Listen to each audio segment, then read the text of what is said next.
In this video, I'm going to give an example of how to organize component catalogs. A lot of people are not using this feature because it's a little bit daunting.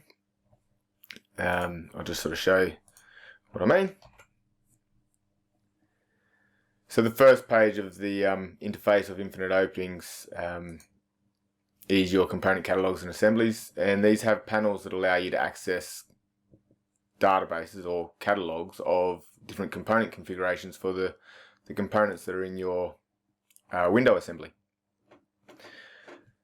So all these windows here that this client has set up in their template, they're not locked to any component. So you can see there's a lot of very similar sizes and configurations. They're all replicated, and then there's different panel types and that. There's very similar window sills across the board. And those window sills, I'm sure, are meant to all be identical, but there's no real way to control that they are. Of course, if you went into them, they probably all had the same settings and no one went in and changed them. But if you go to the actual sill component, we'll go to the sills, here we go, sill component, it's likely that they've all got the same settings, but someone may have accidentally made an error in doing this, and they're not necessarily all going to be identical. There's no way to lock that down. However, if you store these parameters in your catalog, in your sill catalog, then they will be locked.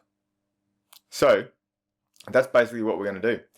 We're going to have a look at all these components here, see all the different similarities, and we're going to create a series of components for each element that will be replicated so that we can basically lock down every single aspect of these elements here and make it easy to reconfigure and choose other options in the future.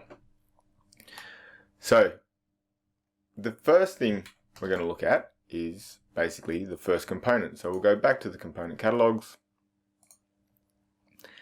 Now we have the assembly is obviously the first component. I'll just expand that.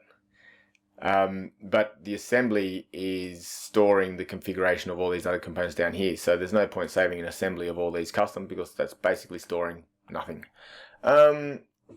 So we will worry about the assembly at the end. At the moment, we want to deal with the first item. The first item here is overall shape and size. If we look at these elements, we can see that we have a whole bunch of repetition. If I go to the floor plan as well, it's very well annotated here. You can see, if I just zoom in, you can see those different sizes. So they're all 20s by 27s, 20s by 24s, 20s by 22s, 18s by 27s. So basically everything that's in a column is an identical size, and then these sizes are also repetitive on top of those, but as far as widths, but then the heights change. So lots of repetition. So a great opportunity to really exploit the catalogs.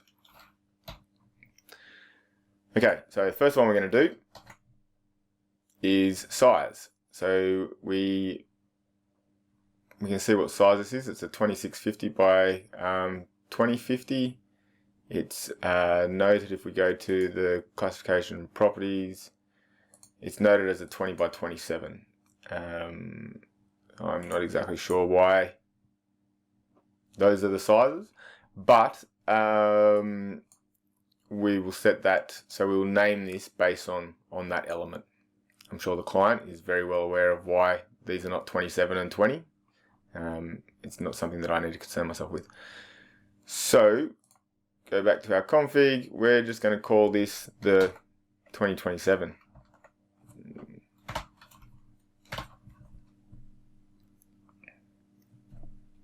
Okay. Now we can go into the actual overall shape and size page and see if there's anything else we want to fine tune in there. You can see we have our component catalog here, so we can do our uploading, downloading this component while we're in this page as well. So that's our size. Now, when you store a size, it's actually storing these ranges. So if you want it locked to these sizes, you need to lock your ranges to those sizes. So we'll just copy these in.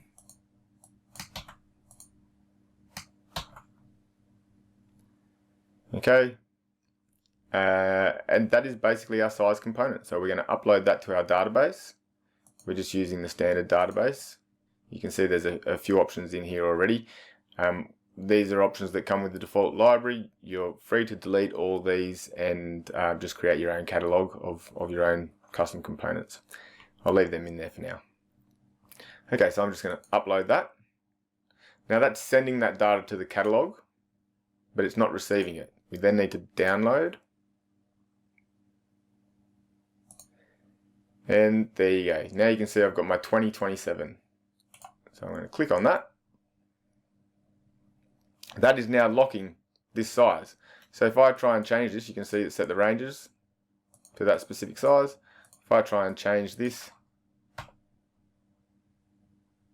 it won't change. Okay, so that is that component saved. It's the size component. We can now go and apply that size component to every element that is exactly the same. So we can do that. We'll just go OK. Do a quick find and select. Eyedropper. Add, what do we want? Geometry, is it? We want width. Add. And height. Add. There. And we do a select. There's only 4 of them. We'll deselect that one. We come into these. We go to our design menu. You can see that it's not there yet. We will download the latest database. There's our 2027. We'll select that. Click OK. And now each of these components is also locked in its size. Okay. So we can basically go through and do the size components with all that. There's other elements as well, obviously. The sill will be an element. The panel arrangement will be an element, and then there'll be also sash sizes and window types as well. So there'll be quite a few in this. So I'm just going to basically go through and do these all systematically. I'll probably get all the sizes done first, then go through and do all the sills, and then I'll go through and do all the panel arrangements as well. That'll be the first 3 items.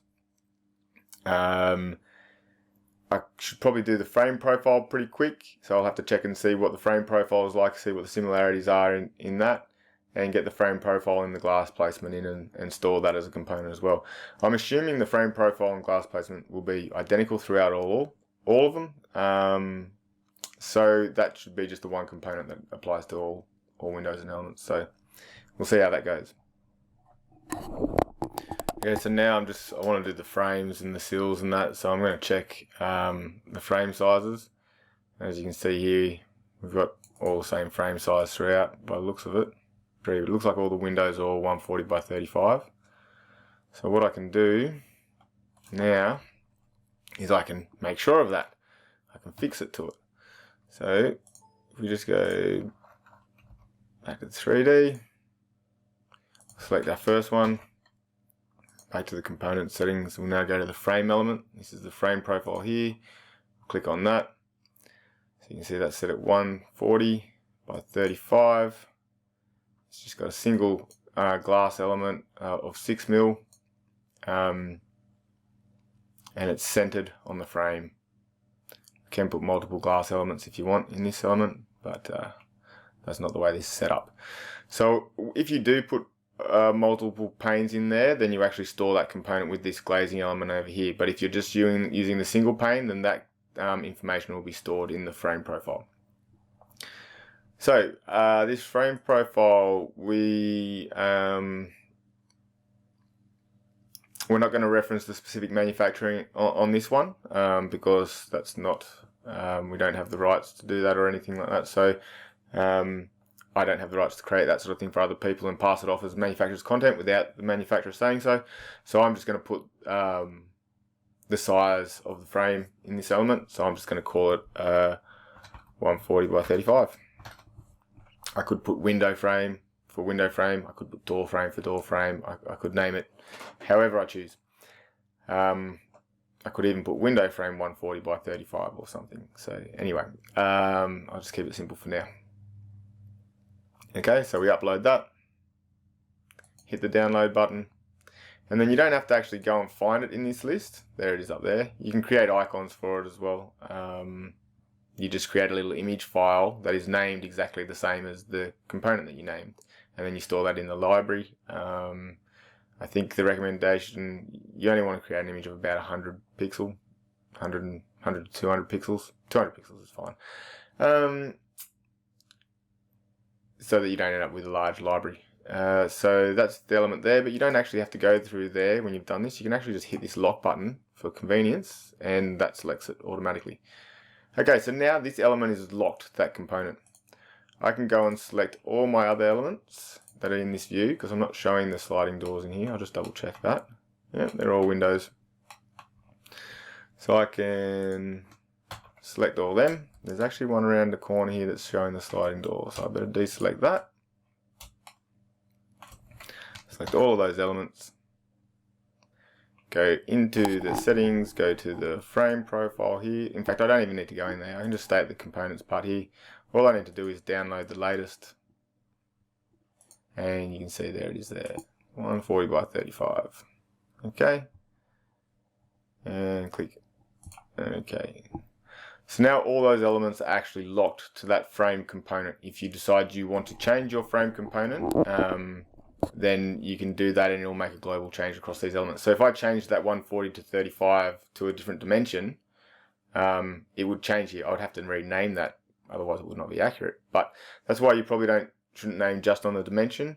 If you call it sort of project A window 1 or project A window frame 1, and that's your primary window frame, then when you want to make size changes to that primary window frame, there's no name changing that needs to occur to reference that. You just go and change the sizes of that, and it updates your whole project. So you can see here, if I wanted to change this, I'll just demonstrate that and take this element. I'm going to unlock the frame. I'm going to create a new one. I'm going to just make it 100 deep, so it's sort of easy to see the change. Actually, make it 40 deep, so it's really easy to see the change. Make it 40 deep, and I'm going to call this my 40 by 35, and I'll upload that, download, and lock it. Okay. So now you can see I've got that narrow frame profile in here compared to this one.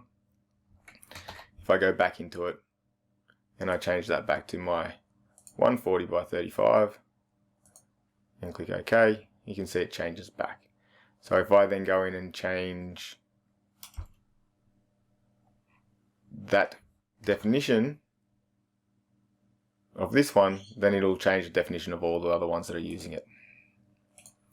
Okay, so that's my frame set. I now want to do the sills. So you can see these are all brick sills here, except for this sneaky one around the corner that I'm still showing. So all these brick sills are, I assume, identical. Yep, all those values are the same. So I assume it's a standard brick sill. They've been used the same across all these. So what we can do is we just go select, it doesn't really matter which object we select and create this database in. So I'll just select this one. Go into the fixtures, go to sill, this component, and we'll just call this brick sill 01. We don't need to call it brick sill because it's in the sill catalog, so we'll just call it brick 01. So this is your primary brick sill for this project or for your company. And we'll click upload and download and lock. And now you can see all those values are locked. We can still turn the 2D on and off. 2D representation on and off. Okay, so with that component done, we can now just go click OK. We can select all our windows. Oops, wrong one. All. Deselect that one that we've already altered. Into these. Go down to our brick sill in the fixtures menu, sill here, hit the download button and select brick 01. Click OK. So now what I've done here is I've locked the sill configuration for all these elements. I've also locked the frame configuration, frame profile, which includes the glass thickness and position. because we're only using single panes in this instance, in these elements. If they were using triple panes, then I would have to lock the frame component and the glass component as well. So it's not really much extra steps, but there is that extra consideration. So now what I can do is I can go back and I can start locking in all my sizes. I kind of think before the sizes get locked in, because sizes are something that can be flexible. If you're doing this for a manufacturer's catalog, obviously you would lock in all the specific sizes. But if you're just doing it for your own use, then you could have some starting points. You don't have to lock in everything. So something that will be similar, let's see these. So these are our fixed elements across here. All they have is a frame and mullions and transoms. So that's another thing. We can consider the mullions and transoms, assuming they're the same size as the frame profile. Go back up to our design menu and to our mullion profile. And you can see it's set to match frame. Okay, which is good. That actually locks it down. That helps us lock it down to the same dimensions of the component we're storing. But if we go back to the components, you can't see that it's set to match frame. From here, you have to go into it. So you have to go click on here and say, oh, what is it? Oh, that's what it is. Okay, great. However, there is an actual parameter that I've set that's called match frame, and all it does is tick that box for you. So if you actually assign that, we go have a look at that in the settings. You can see it's locked those elements now. So it's locked to match the frame. It's actually not locking the widths, it's just locking that value, which then in turn locks the width and depth. So now you can see at a glance here that you've got a 2027, you've got a 14 by 35 frame, and the mullions match the frame. You don't have to go deeper into the object to see what the details are. We can now go and set up this panel arrangement as well. The match frame, I can go and apply that to all of them, but while I'm in here, I might as well set up this panel arrangement. So let's go into the panel arrangements. So this is a specific size window, and these are specific sizes for the panel arrangement. So we want to store this. So we're going to call this based on the size of the window. I think that makes sense. If all windows this size have this configuration as sort of this template demonstrates, then we can just name it based on the size of the window. So this is the 2027. I could give a little bit more information if I wanted to, and just call it a 3x2, because it's 3 panes, 3 columns by 2 rows. So call it 3x2, because there may be a couple 2027s that are 2x2s, or even 1x1s. So that's our 2027 3x2. So we upload that. Oh, before we do that, I've just uploaded that, but I need to make some changes. This is where we determine whether these sizes are fixed or locked. So if we leave this as it is, it'll give us a 3x2 configuration with the mullions and transoms set up as they are, but it won't put them in these positions. So to ensure that they stay in the right positions, we lock the sizes. You can see it's very obvious. This is a red locked icon there. Now we hit upload, download, and lock it to that configuration, and there you go. So now if I try and change the sizes of anything in here, it reverts back. Okay, so now we've got that configuration locked as well. For this element, being that it is only a fixed configuration with frames, mullions, and glass, and a sill, means that there's really no other components to this assembly. So we've got these components here. This is a subframe. We'll just turn that off because it's not on. So if we went into that element, it is already turned off, but we don't know that. So similar to what we do with the match frame, we set it to something that's obvious so we know what's going on. So that's off. That doesn't look like the latest database for this one. There we go. We've got off button for there. So now we've got all our design aspects fully locked down and controlled.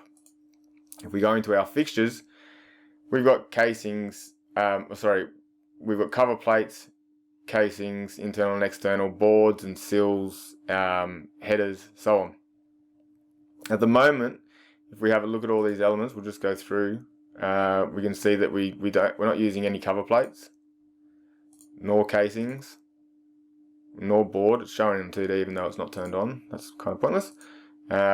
We do have a sill and we've already stored that component. We're not using headers, lintels, we're not using the cavity closure or the turn plaster aspect. There's no custom corners. 2D and 3D pens, we'll get to that later. So basically with all the fixtures, we're not using any of them except the sill. So we should go in and turn these off as well. If you want to make sure you've got the latest database for all these component catalogues, you click on this big cloud up here, import the latest components from all assigned catalogues. So I'm just going to click on that because it seems that some of these databases are a little bit old.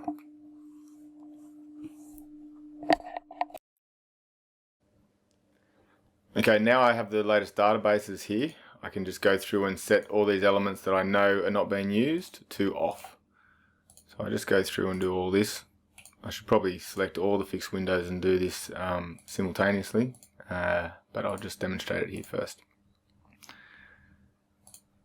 A few more elements down here.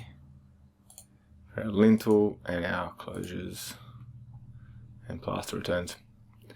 Okay, so that's now all our fixture components also assigned. You can see we've got this brick sill here. So we've got all our design and all our fixture components assigned. Appearance. Now this takes us to the 2D and 3D. You should define your 2D and 3D appearances that you want for the project or for your company and lock those down. So I'm just going to go to the 2D first. I'm going to assume that these are all the correct pens that are wanted for this. I don't think they actually are. That looks okay. So we'll assume that they are, and we'll just call this 2D Rep 01. You could name it after your company, put a company logo in there. I've done that here with my own. So upload, download, and lock the 2D representation. We go to the 3D representation and do the same. Now in the 3D representation, I'll go back to the 2D as well. Sorry, wrong spot. 2D representation, you can see there's no options in there. But if we go to the 3D representation, you can see that we've got options similar to what we had in the panel for locking the sizes. We can choose here whether our elements are locking the surfaces and the pens, or just the surfaces, or just the pens. Now, typically surfaces may change a little bit in a project, or you might vary them constantly, but the pens are always going to be a constant. So often you will just do this sort of situation, and that can be your 3D pens 01. 3D pens 01, upload, download, and lock it to that. So now you can see your pens have been locked, but your surfaces are still available. We may have specific need for all these surfaces to be identical as well, in which case we can unlock that, and we create a new one called 3D pens surf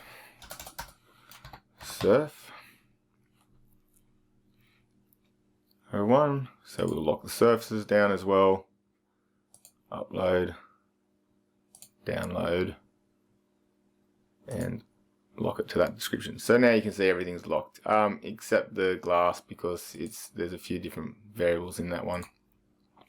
Okay, so basically now we have pretty much everything locked. Fixtures, we've got all our representation, all our appearance settings locked, fixtures locked, and design elements locked. Now we just need to do the operable elements. So these operable elements are all fixed. So there's basically nothing to save here, because in a fixed element, it's just a fixed pane of glass. There are a lot of components within here, there's subframes and so on, but none of them apply to a fixed pane. They only apply to all these other element types, except for empty opening, of course. So there's no panel description for fixed pane. So if I went into this panel here and change that to something else, you can see it has no effect on the fixed panes. However, if I was in my Operable Elements and I changed one of these to a fixed panel, then we actually get an actual a sash within there, and then that has all the panel settings and all that sort of thing. So in this instance, where everything is just fixed panes, we don't need to worry about saving any of these components, these sub-components of the Operable Elements. When we store the assembly, it will store all these elements as being fixed. So we'll do that now. This is basically our assembly complete. So we can now store this assembly. We will go to the classification and we'll get the ID that has been given to this element by the client. We'll go back in here and we'll use that, and we'll do upload, download, and lock. Okay, now if we have a look in here, we can see that all the elements that we applied have actually been locked down. I'll just hide that. And as every component has been applied in this element, every component has a catalog element applied. That means this whole assembly is safeguarded now, so that whenever there is updates to the tools, all these elements will remain exactly as they are, regardless of how the back end of the tool and the front end of the tool changes. The interpretation of the data that is saved in these catalogs will always produce the exact same result. Okay, so now that we've done that for the fix, we can go and do the same thing for all our fixed elements, and that'll lock down all our fixed components, except we need to create a few more sizes and panel arrangements as we go along. So select all those elements, unselect the one that's already been modified, go in, components, fixtures are fine. This is going to be uniform across all these elements. So we only want to make the changes here that will be uniform across all elements, unlike what I did earlier. So that's correct. Close that. We better download this database, make sure that everything's up to date. A few seconds, and appearance, and we can go in 2D rep and 3D pens and surfaces. Now it's just the design, so we know this is off, we know this is off, we know that is correct, and that is match frame. This one we want to do individually. So we'll just click OK, and hopefully that is all fine. No error messages. So all those elements are completely configured in their in what they have, except we haven't done size and panel configurations for all of them. So we need to go through individually now and just make sure that's all sorted. So we can go into this one. I think that one that we originally created will still be there, the 2024 3x2, yes. So that's still in the database, that did send. So even undoing does not undo what you've done to a database, because it's a external element. Okay, so we can just apply that and go here, and then we know that this element here, do we still have that? That's it. Now we can upload and download and lock it. Okay, so it is now locked. I'm just going to demonstrate this for you. So with these elements locked, I'll just use this one, it's got the latest. That one doesn't have the data I just put into that one. I can now very easily switch between these two configurations. Okay, so that is now identical to that configuration. So that's the purpose of these catalogs. You can just jump between your configurations. You're storing them in here, and at the moment, as you can see, I haven't put any images for these. So once you finish the catalog, you'll put really nice images in, similar to what I've done here. And then you can use this expand button to sort of view your catalog in a sort of more attractive way. So it's a bit easier to scroll through all the options. Okay. So that's that second element done completely. Now we just go through these ones and do the same thing. Okay, I'm just going to do this is the next panel arrangement for the 2022. So we're going to go 2022-3x2, lock down the sizes, upload, download, lock, go back to the components. So now all those components are set. So now we can do this one, which go down to classification, make sure I get the right name.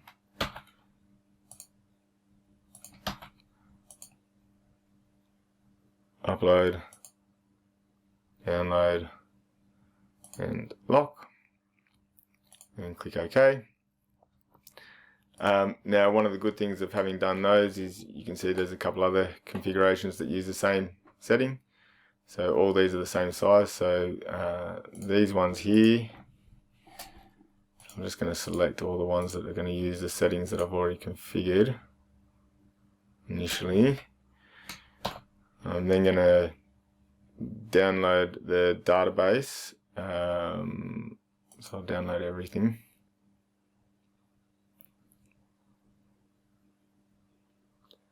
I'm going to deal with components at the moment. I'm still just dealing with design. So all these I know can be off. Match frame. I could probably do that for all of them simultaneously because I know that's all going to be the same. Now this is where I want to start applying some, so I better get out of here. Click OK and just select the ones that are the same. So I'll select these two and apply the 2027 3x2. Okay, click OK. Select these two and apply the 2024. Select these two. Did that change? Did I see a change?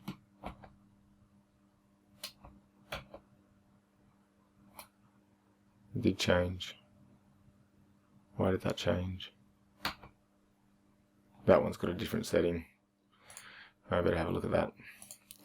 Okay, so I'll go into this and only apply it to this 2024. What is the 2024? 642, 1092. Okay, have a look at this one.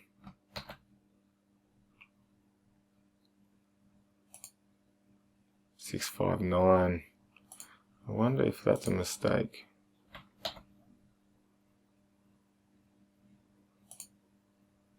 No, well, that's 772, so perhaps that's not a mistake.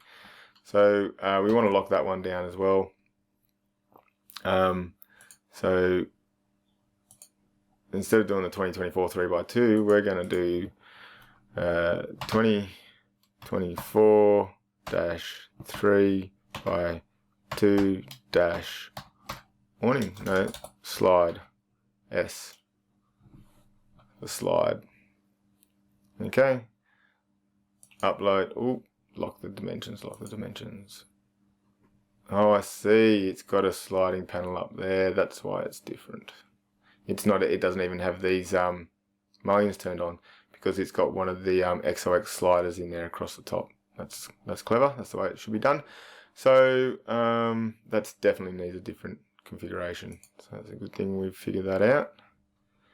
So while you're doing this, you've got to, try not to make too many assumptions and you've got to keep an eye on what you're doing and make sure things aren't changing.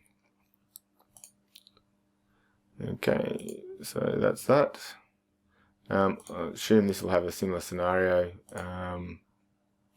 This one here will definitely be the right one. I'll just go into here to make sure, 562, make sure that's not changing when I apply the 2022 3x2. Yep, that's correct. So that works for the awning. So the awning one is the same, sliding is different. So if we go in and have a look at this one, panel arrangement 579. So that's a different size, and you can see configuration, mullions missing from the top, cut off from the top for that XOX configuration. So this is going to be the same. This is going to be the 2022-3x2-S. Upload, download, and lock. Okay. Now we're on to a bunch of these ones that are split down the middle. So I'm hoping these are all equals here. Let's see what's going on in the. So they're equal, but then there's a 663, and I've checked that out for this configuration. The 663 is the same height throughout, so that's good. So we can definitely reuse this where we store that as an equal and lock the sizes. And what that will do is that being locked to equal will override the locking of these sizes. So these two sizes won't apply, but these two definitely will if we leave the rows unequalized. Okay, so that is equal. Let's have a look at this one. The slider is probably different. It's using an XO slider up the top, so it'll have a different configuration. So there'll be the 2x2 standard, and there'll be the 2x2 slider. With this, because the 2x2 is using so many, we don't even have to put the size in. So instead of being a 2018 2x2 and a 2018 2x2 slider, we just have a 2x2 and a 2x2 slider, and that can be reused a lot more. Okay, we'll just check any other 2x2s. So these are our awning. Oh no, these are 2x3s, so that's a different thing altogether.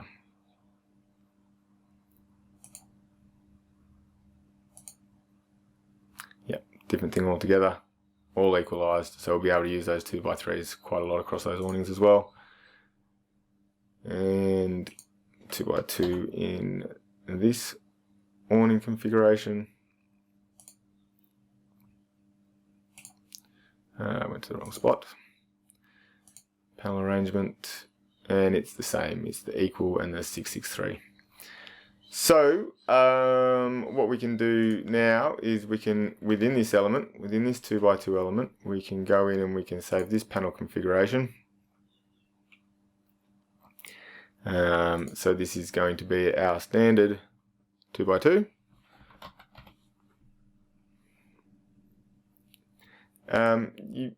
Sometimes if you're going to have transom at a different height, you might want to put something like that. So you might want to be a bit more descriptive and say 2x2, because it's not, you might have a 2x2 equal or a 2x2 something.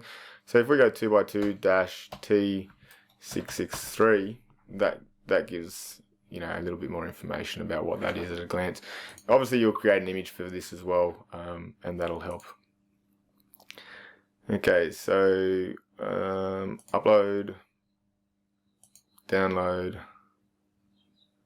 lock. Go back to this component. So it's got quite a lot of things locked, but we're going to do all these other things when we do all elements together. So I might just do that right now. So I'll just do. So I'll go Windows all, Control T. Oops, cancel. Forgot to deselect. Painful thing. Okay. And I'm not sure about the fixtures across everything. I haven't looked into it all. I am not seeing any casings and things like that, so I have to have a look. Looks like I've inadvertently changed that sill.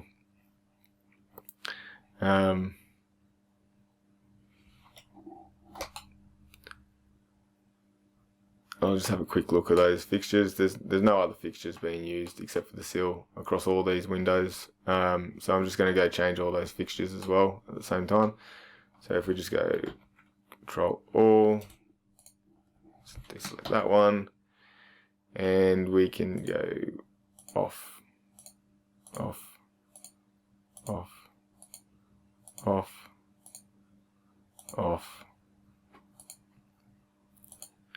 off, off. Okay, set the appearances. Oh, that's right, we haven't downloaded yet for everything, so let's just do a download.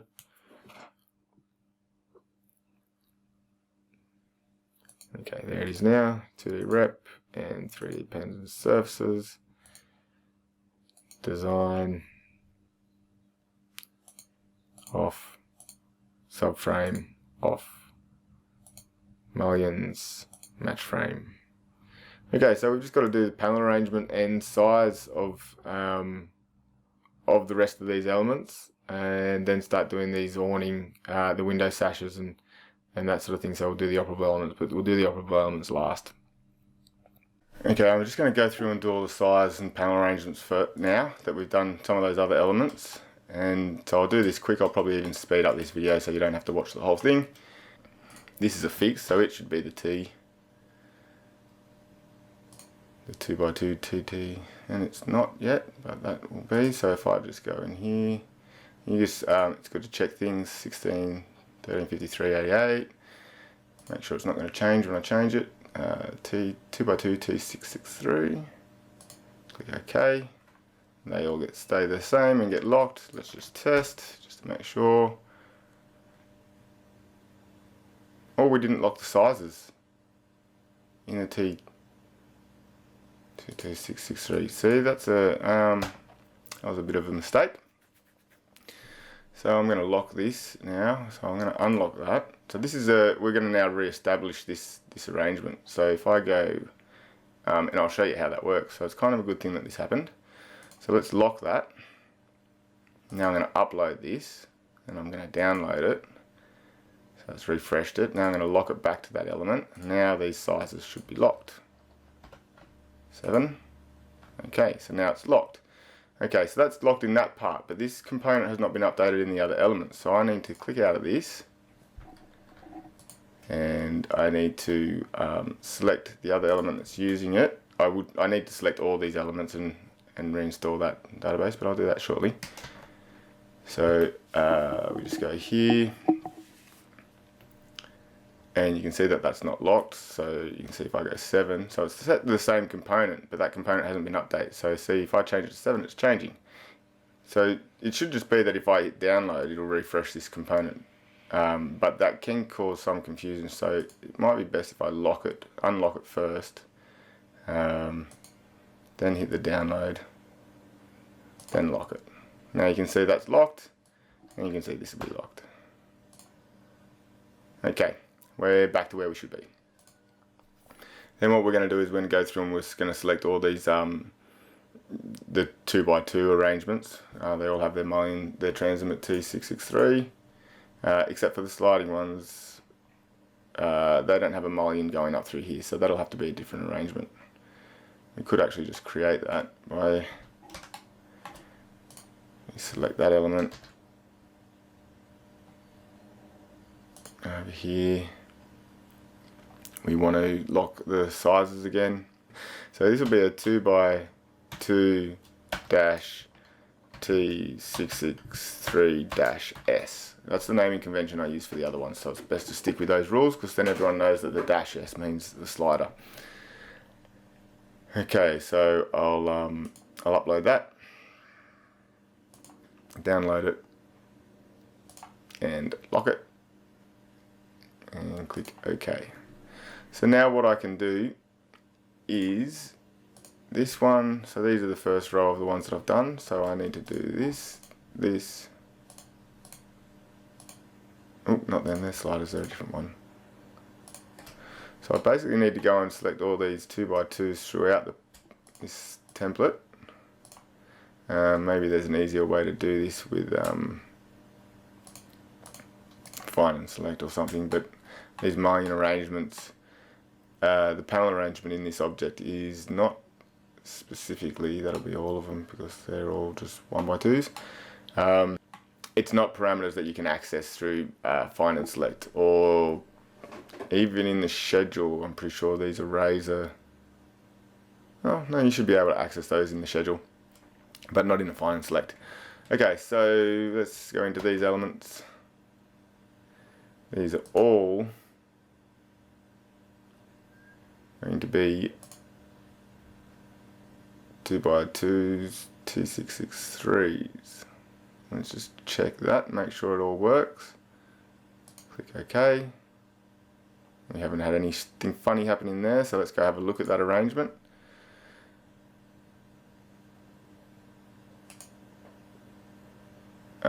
That's at a 583.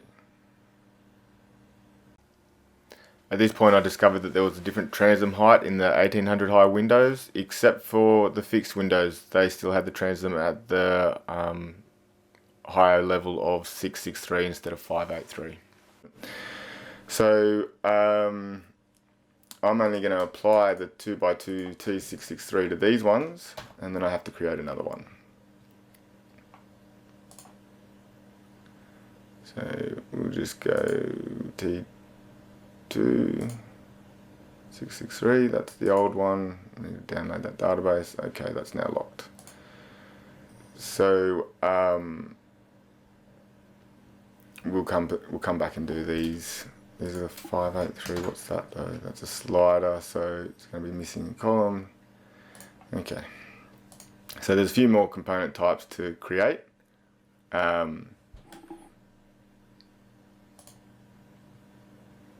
And we'll just go through them methodically, make sure we've got everything done. So I'm just going to check these. Design, just all completely locked. What I'm going to do is, just to help me out, when something's completely locked, I'm going to have its appearance change. So I'm going to just go into this 3D setting and unlock that. I'm going to go into the 3D setting, and I'm going to change the frame to something that stands out as if it's done. So let's do a red. Okay, so anything that's got red, let's do the mullions and transoms in that red too, so it's very obvious. Okay, so anyone that's red is going to be a completed element, just to help me. So I'm going to set this up as 3D surf complete, or maybe let's just call it complete. And we will upload, download, and lock. So now once I've completed an element, it'll get read out, so I know I don't need to check that element anymore. It's got all its components stored, so I know I don't need to keep going back and looking at that one. It'll just save me a bit of time. Click OK with this one. In fact, I'm going to select them all now.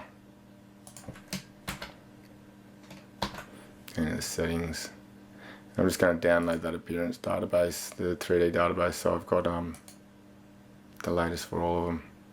Okay, let's go through and check.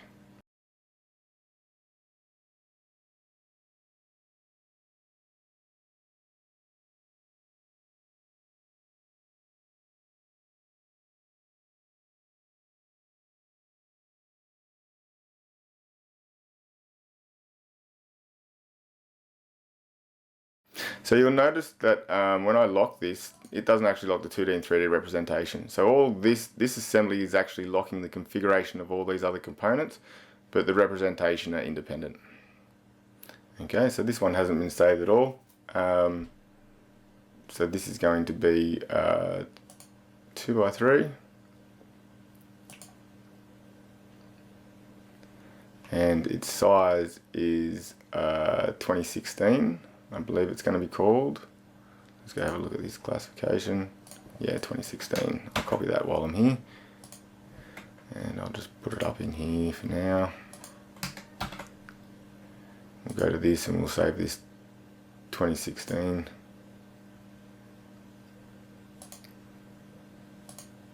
I like to do it in here, so I have to do it in here because I've got to set these things. I might set a faster way to do this so you don't have to put in these ranges. So I might put a tick box in so you can nominate whether you want to use the ranges or not, so you can avoid having to do that method that I've just done. So this is 2016.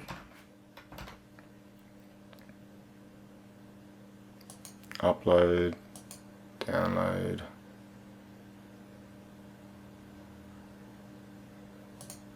Okay, so you can see we're starting to get through a few here. When you get this, you'll want to delete all these windows of mine, so it's just your database. Okay, then I'll lock that down. Okay, it's all working properly. Back to the components. Okay, we can see we've got all those elements in there. We've got all our fixtures in there, and there's no operable elements to this, so we don't need to worry about that. It's all just fixed glass. So I will upload that, download, lock, and change this to complete.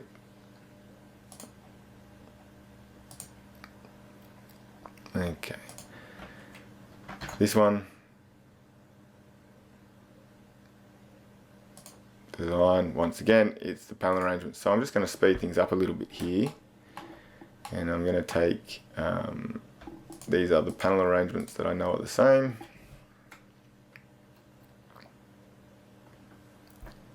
That's right, they're different size. So I'll just take those ones, components, design. Oh, looks like I've already locked it to one. I'm just going to change this so I can rejig the other ones that didn't have it.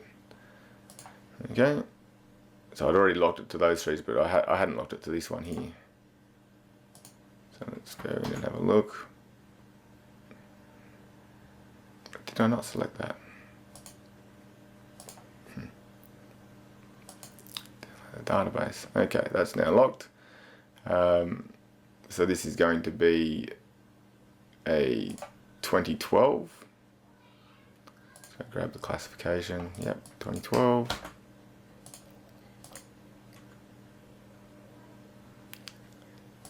And go back in here. Actually, I've got that thing. I'll just paste this in here before I copy something else. Copy these across.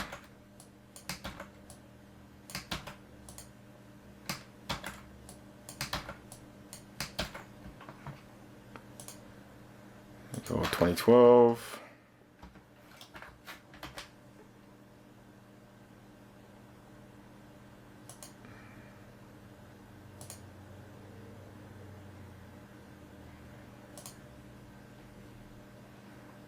The components. Okay, now with all those design elements locked, I know I've locked all the fixtures already. Operable elements don't need it.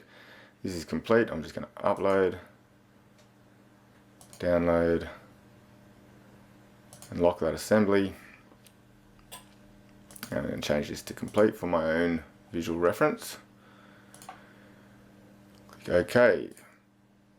I just want to get across this whole first row of these height windows, so I'm going to do these ones next. This is going to be, just go in here, download. So this is going to be, what is this, 2008 or 2009? Classification 2009.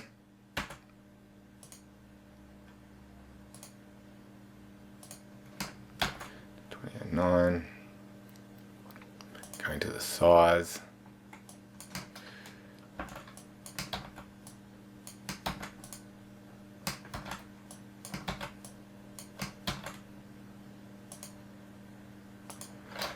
to 09, upload, download,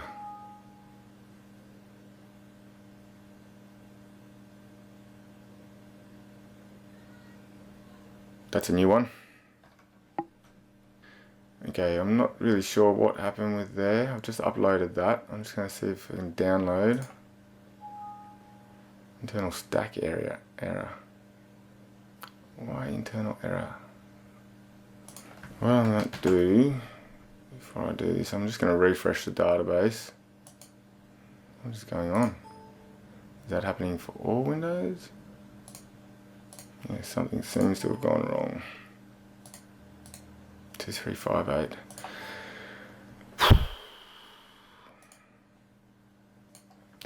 Okay, so that error that I was getting, so if you see what's happening here is when I'm selecting this, and I come to the design menu and I want to download the latest data for here, I hit the download and it's saying there's a stack error.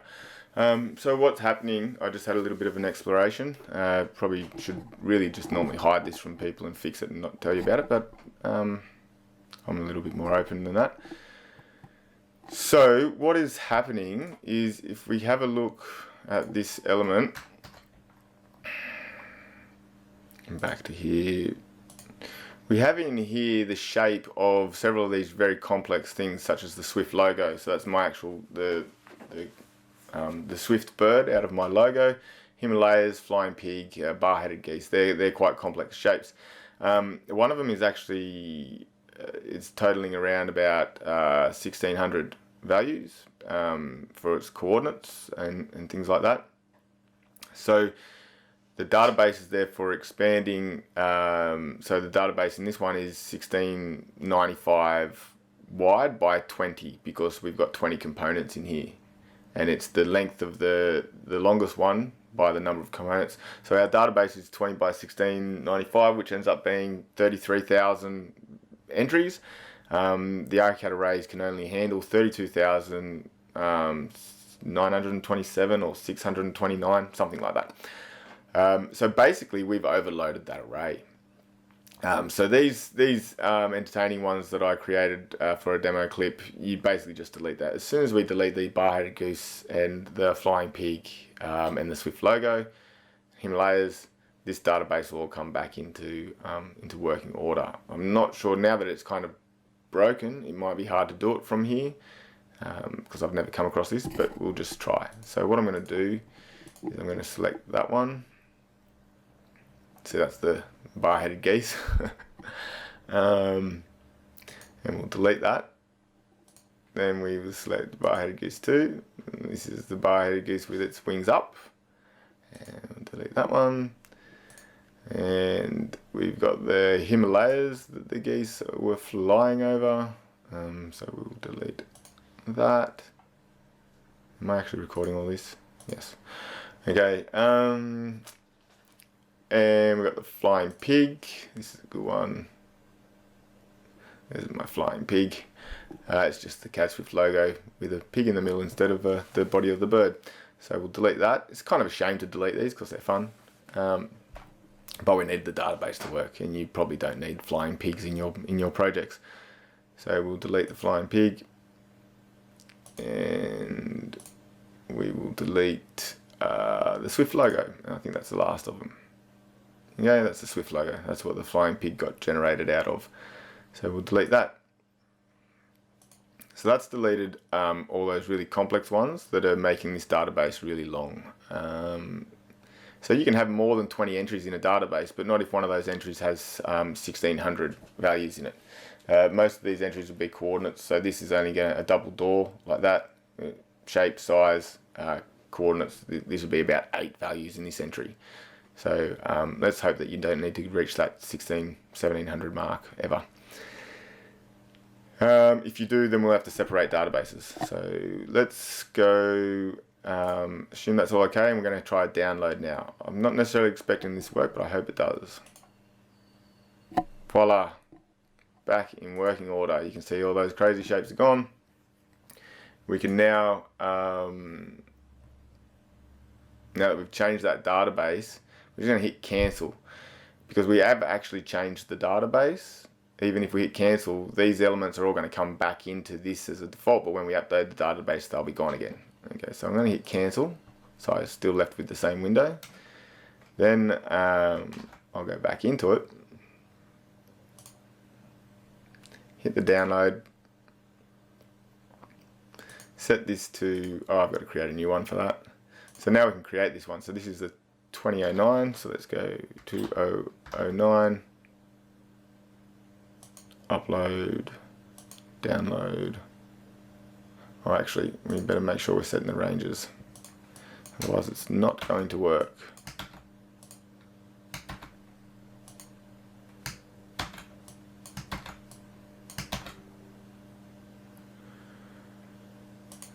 Okay, now upload, download, lock, and back to components. And now we just got to do this panel arrangement, and so this is going to be 1 by 2, 1, by 2 dash T663. Lock the sizes, upload, download, and lock. Back to the components. I'll put the name in here. What is it? I can't remember. AFast. AFast for these fixed ones. Some of these fixed tall ones. I think that's fixed with a transom. I think that's what it means. So they're all done. They're all done. Let's go upload, download, lock, complete. Okay. So do this last one. So we need to go size. So this is going to be the 2006.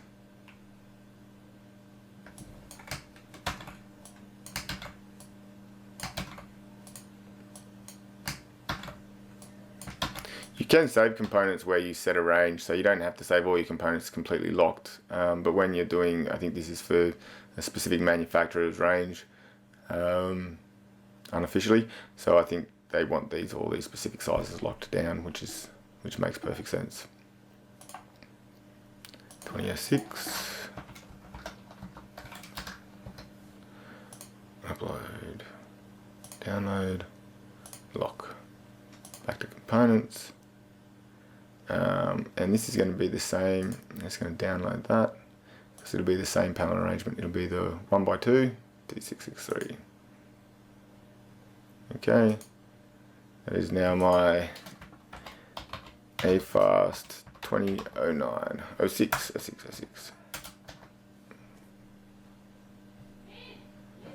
Upload, download, lock, and claim it as complete.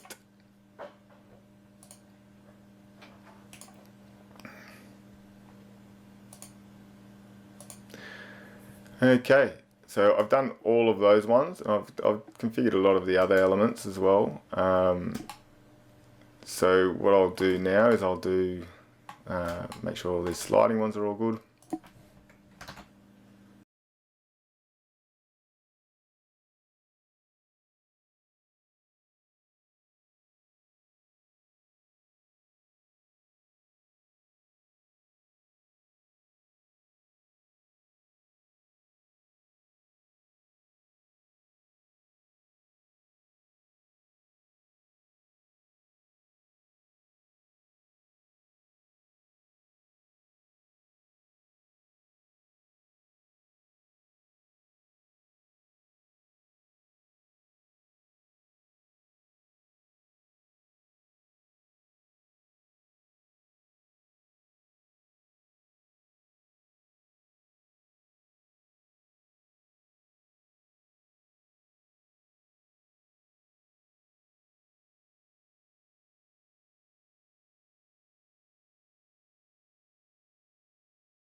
These sliding ones aren't actually complete because we're yet to do these window elements, so that leaving them grey is going to be our indication that it's not quite complete. Okay, so I'll go through and do this with the rest of them. I won't video all this because it's unnecessary. I'll just video where things change. Okay, I just sort of realised something. I created that 2016 2x2s. So there was an issue here when I set this element, or it wasn't that element, it was this next one here. This was a 2016.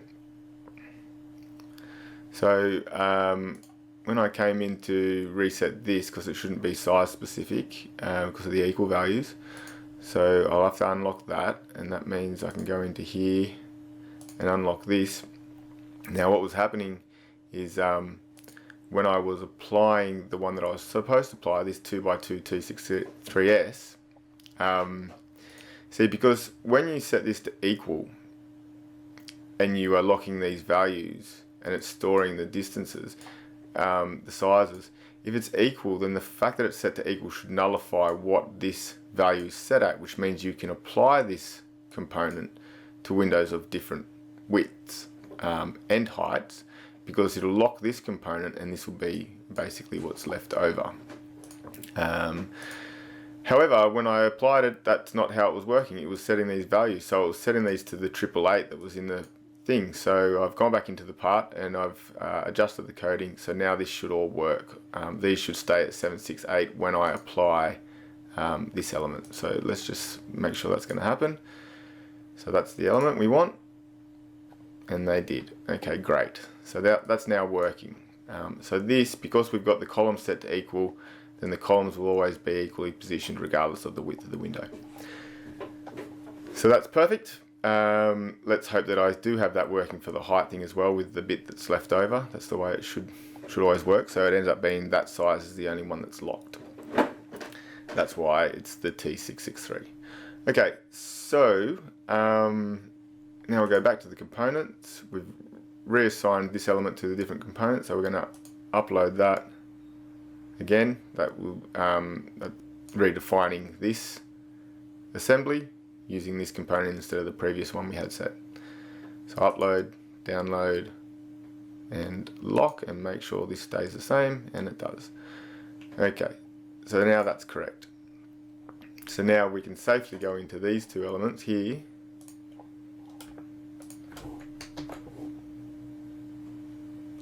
go to the design, hit download, and apply the same component. Okay, and that didn't make any changes to the arrangement, so that's perfect. We now need to set the sizes for these two elements as well.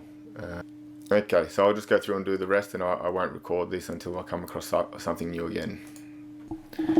Okay, I'll just explain what I'm doing with this bit because it's a little bit different. This is a 2x3 and they're all equal, so I'm calling it the 2x3 EQ, and I'm leaving the sizes unlocked. Even if I locked the sizes in this, because they're equal, that would override it anyway, but there's basically no point in locking the size, so I'm going to leave that unlocked.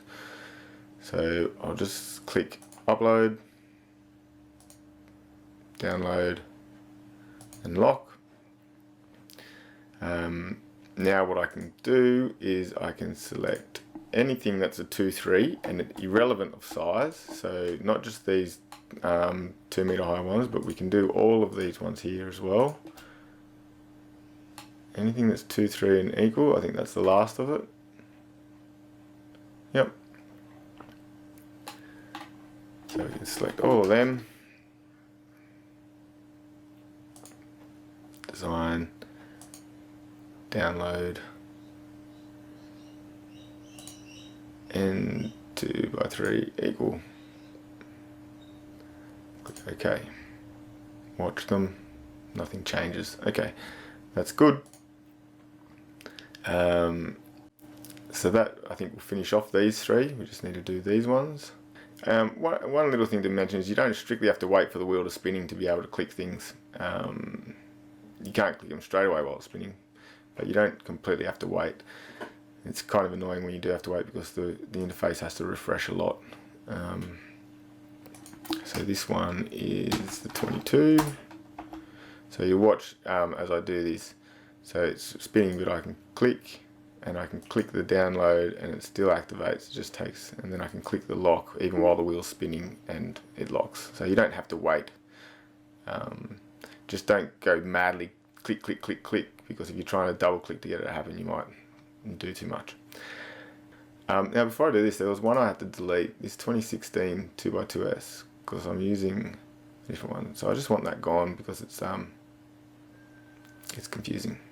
So I'm going to select it, then I'm going to delete it, then I'm going to go back to my 1x3 EQ. Okay, as you can see, this naming configuration, because we've got 1x3s and then we've got size and then 3x2s, it's starting to mess with the order because you're getting the 1x3s before all the different size elements. So maybe this is not the best naming convention. And unfortunately we don't have a renaming facility, so if you want to change the name of something, you're going to have to then go and change all the elements that are using that item as well. So I'll try and work out a renaming facility and implement that, but it's not going to be an easy task. Okay, so that's the 1x3 set. Click OK. Just a couple interesting things. I've just did this one. I'll do this one now. This is just the panel arrangement's just a 1x1, but still it's worth storing that as a panel arrangement and locking it down to that. So that's what I've done. So I've just called it 1x1. Sizes are obviously not locked, and this can be applied to a lot of elements. So it's definitely worth doing that. On the other thing that I just was thinking about, this naming convention, perhaps what should have been done is it should be the 1x1, 1x2, 1x3 should be first, followed by the transom and the EQ and all that sort of thing, and then at the end should perhaps be the size if it's size specific. That would then arrange this into a better configuration. So if I've got to do that, if I decide that that's the way to go, I should do this before I start creating all the other sizes. While I've only got these few sizes to change, the 20s, I should make this decision now and reconfigure the way the naming convention of this. In the future there will be a renaming facility, so this won't be so critical. Okay, so that's locked down, so click OK. I can now select all the windows that have that same arrangement, which there should be quite a lot. Okay, that's all of them. Quickly select before I lose that selection, and go in here, download, and 1x1. Click OK. Okay, so that basically gives me my first lot here all done. I'll just confirm these ones and put their codes in there, and then I'll go through and I'll do these next lot, which this is basically going to be repetitive. So now I'll just get all these locked down until we get to editing these operable elements, and I'll restart the video then. Okay, so I've come to the point where I've got to do the next size of these configurations, and I've realized that this 2027 3x2 actually would apply to the 1827 configuration as well, because that element gets locked, and these two elements get locked, and these two elements get resolved based on those things, and these elements get locked here. So it'll work for the same size. As long as the width is correct, it'll work for the same size. Or as long as the width is the same. So as long as they're both 27 wide, or they're all 27 wide, then this will work for that arrangement. So what I want to do is I don't want to use this. I'm not going to delete that because other elements are using it. I'm just going to create a new one first before I go through and delete the old one. So what I'm going to call this instead is, it'll be the 3x2-T663, similar to the other one. We've got one not named that already. Oh no, we've got the 2x2-663. So we've got 1x2 T663 and 2x2 T663s.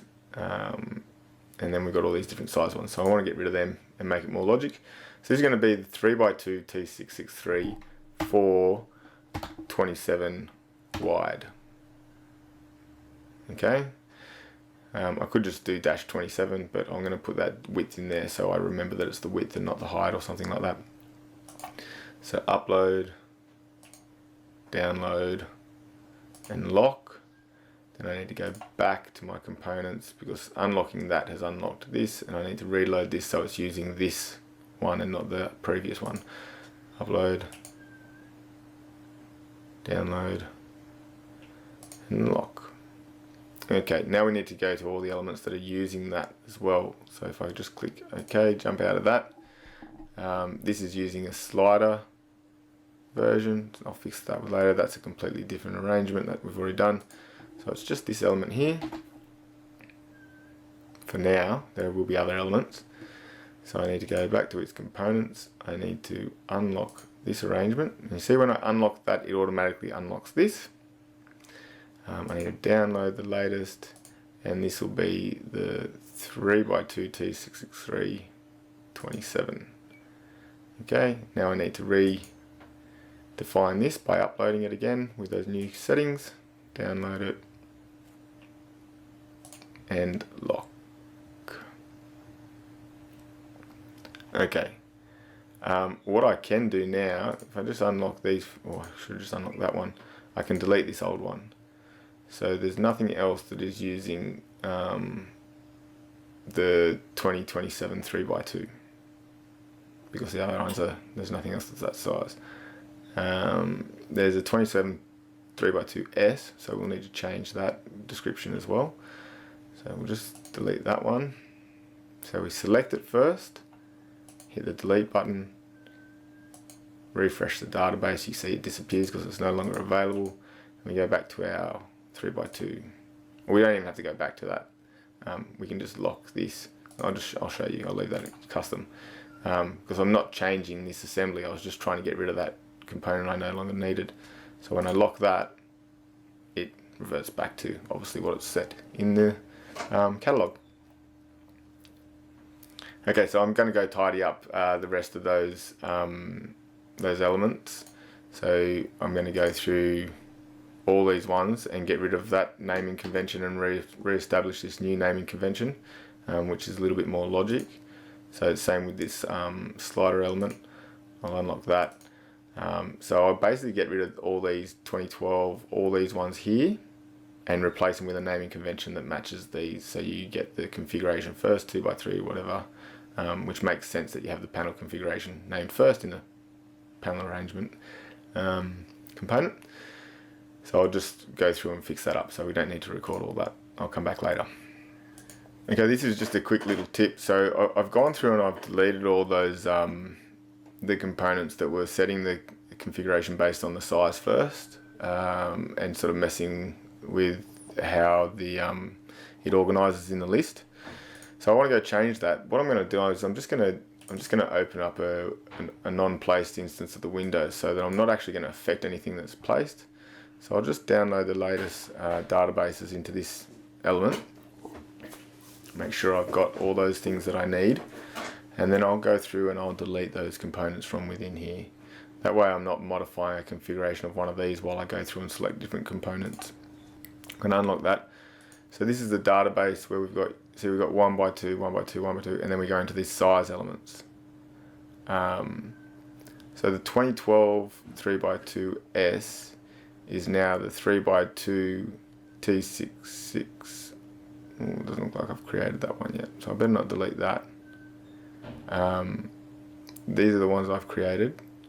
So you can see we've got the 27S and the 24S and the 22S, and we've got the 27, 24 and 22 of the standard ones. So we can get rid of the 27, 24, 24, 22, but we need to still do this 12 one.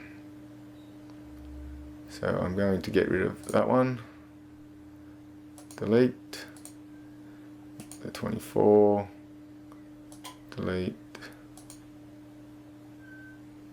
that 24, delete, and this 22.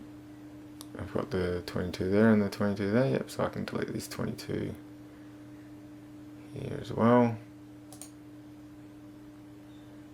Delete. Now I refresh that database, and you can see all I've got to do is get rid of this 2012 3x2S. So now my database makes a lot more sense, at least until we get down to these Cadswift ones that are irrelevant for now.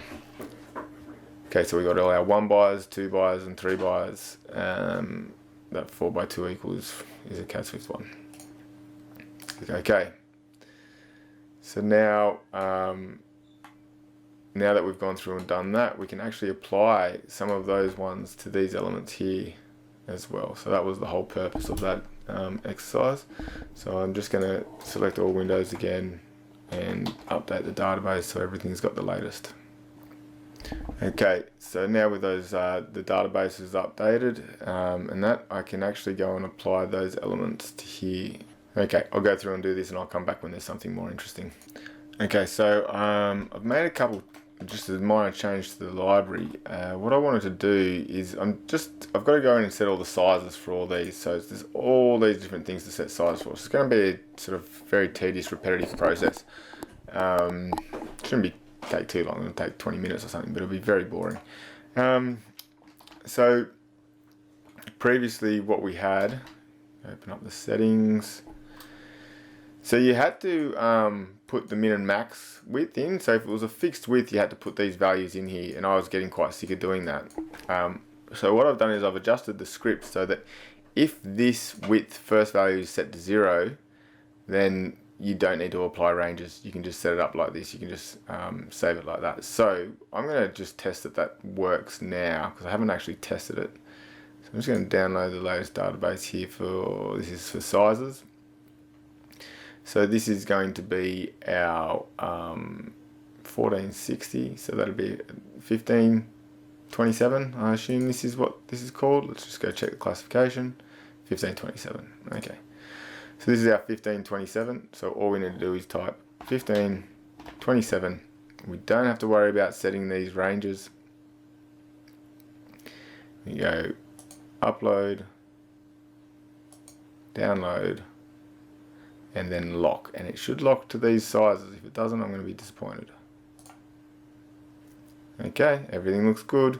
Usually if we try to do this, we would get an error message because we get a range of 0. So you see there's no ranges in here now. So as long as I can't change these, we're all good. Okay, so that now optimizes that process. It took me 2 seconds to change that script, and it's going to save me quite a lot down the track. I don't actually have to come into this page at all when I'm setting all these up. I can just know the sizes. So I'm going to go along this whole row doing this to all these fixed ones, and then I'm going to apply those sizes to the ones, the sliders and the awnings, they're the same. So I'll stop the video here and come back when there's something. Okay, I'm still going through just the sizes and that. I've got a lot of it set up, but I've just decided to do something. I want to show you, like, what's happening is as this database here starts getting bigger and bigger, the download starts to slow down. So you've got the download function here. So if I click on this and we count 1, 2, 3, 4, 5, 6, 7, 8. So that's 8 seconds. If you look at a smaller database, perhaps, you know, this database is very small. We click download and it's 1, done. So that 8 seconds can get annoying, especially if you're doing it a lot, which you won't do it. Well, you will. At certain times of projects, you will definitely do a lot of this. So what I've done is I've created a function now. We just have a couple of databases. This is a Abloy manufacturer's database that's available. And then this is just the standard database that you've been writing everything to. So there is a function to actually add another database. So you can add databases as you go. So I'm just going to show you how to do that. I'm going to do that right now for this. So the first thing we need to do is we need to make another database available. So we go into the all parameters, our set assembly, so component assembly. This is the one where we can add database. So you click on this and you basically just type in a name. You want the format clog assembly underscore, then the name .xml. So I'm going to copy this and I'll put it in here. Alright, you'll notice that will automatically create another space here. It's the way okay, oops, we'll go back in there. Okay, so you see another space has been created below in case you want to create more. So we've got that should be 002. 2. And that's Abloy. Okay, so now we've created the database. Well, we haven't actually created a database. We've allowed the object to access another database that we're going to call 002. So we now click OK, get out of there. If you go back to the interface, you'll see that's available. It should be available. Did I reload this library? Let me just reload the library.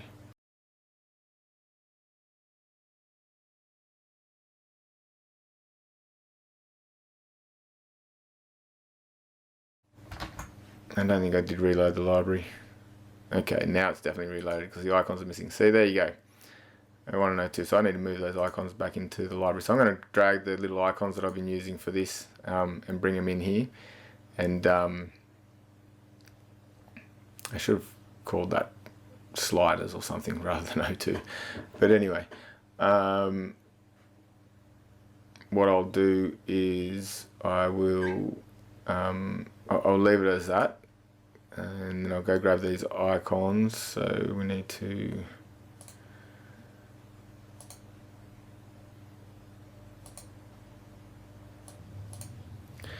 okay, so I just brought the images back in, so we have images now for these ones, except for the O2. So I'm just going to go back to that O2. I'm going to rename that into fixed. So I've created an image for fixed as well, so that it appears.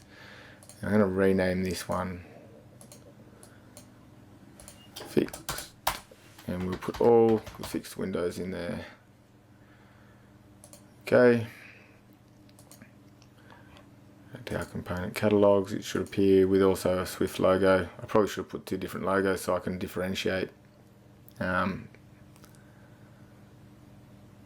what I might do. So if I go to that logo that I created for that, so these logos, I've just dumped them in here. They should be in the global folder in your other library actually. I'll just show you. So these are the assembly ones, and this is the fixed one. So I might just grab that, and so that I can see a difference between it.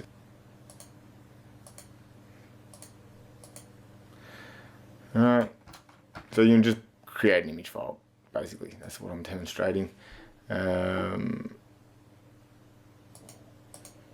And you have to reload the library, unfortunately, for that to take effect.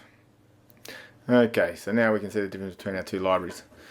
So we had 8 seconds there. So if I now go to this fixed library, I haven't actually created that element. So what I need to do now is I need to go in your library folders. You will have component catalogues. So these are your databases. So we're doing the assembly, so this is the O1, so we want to create a fixed of this, so I'm just going to copy and call that, rename that to fixed.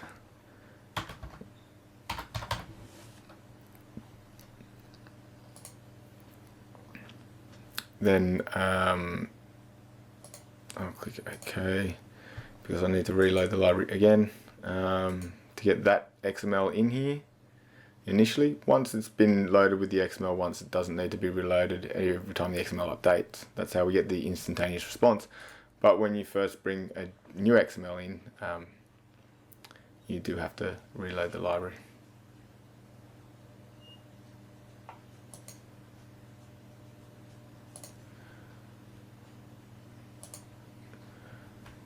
Okay, so now when we download this one, we should still get communication, which is occurring. Otherwise we would have got an error message just then. I'm just saying the channel doesn't exist, and this will be identical to our previous one. What I'm going to do is I'm going to delete several items. Oh, I shouldn't have done this. Wait a minute. I'm doing this on an actual live window here.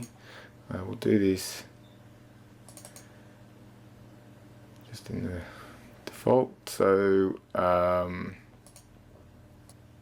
so that's one of the other things. When you create that new catalog in one object, you're just creating in that instance. You're not creating in all of them. So we'll have to redo that step. So we want to grab all our windows except for that one that we were playing with, which is that one. So I'll grab all our windows except that one, go into the settings, all parameters, to here, copy that to there, and change its name to fixed. Click OK. Back to our component catalogues. We should have that database. Yes, that's good. Okay. So now they've all got that database, or all got access to that database. Okay, so I'm just going to pick up the properties of one of them. So I've got that database already in my preset one. I'm going to go to that database and I will download it into here.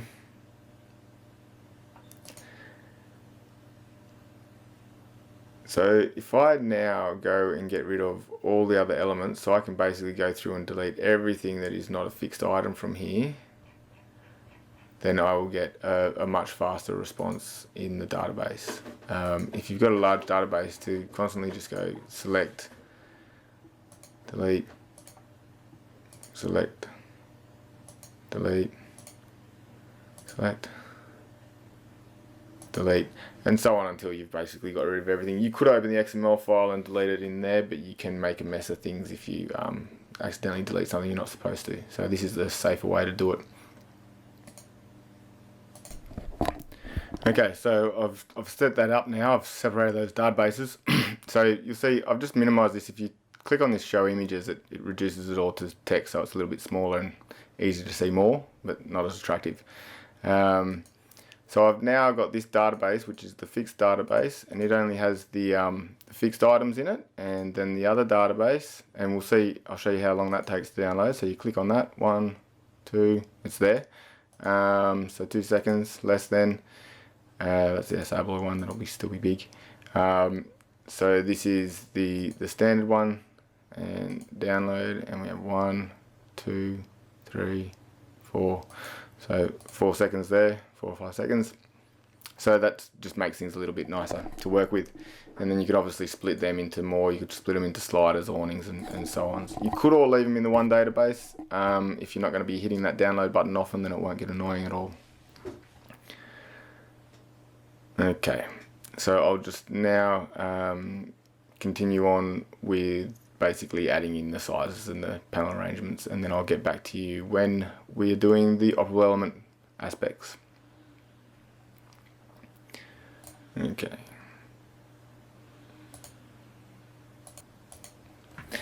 Okay, so I've just finished all the fixed windows up the back here and got them completely set up, fully assembled. So everything's locked down. But I noticed the database, so if we go into one of these and go into the settings and download this database, it's taking a few seconds. 1, 2, 3, 4. So it's 4 seconds. So I imagine the sliding and the awning together are going to end up with a database that'll probably take closer to 8 seconds. I don't think it quite grows in that exact ratio, but it'll be something close enough. So I want to split that. So I'm just going to do that again and demonstrate it for you. So I'll just go into the settings of the window and doors. We see I've got 3 here, so I'm going to go to, actually I need to do this for all of them, don't I?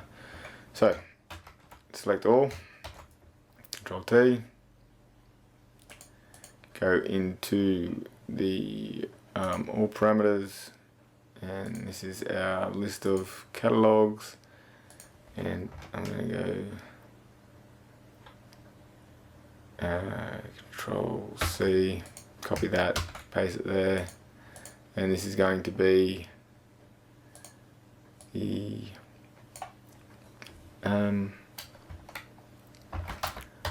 sliding,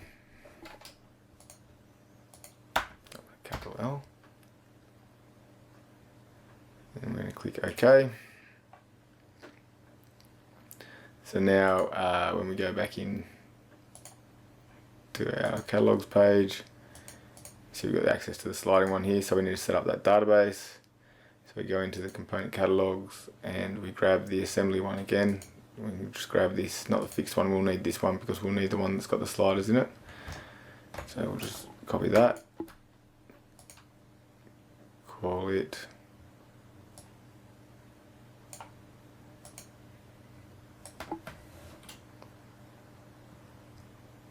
sliding.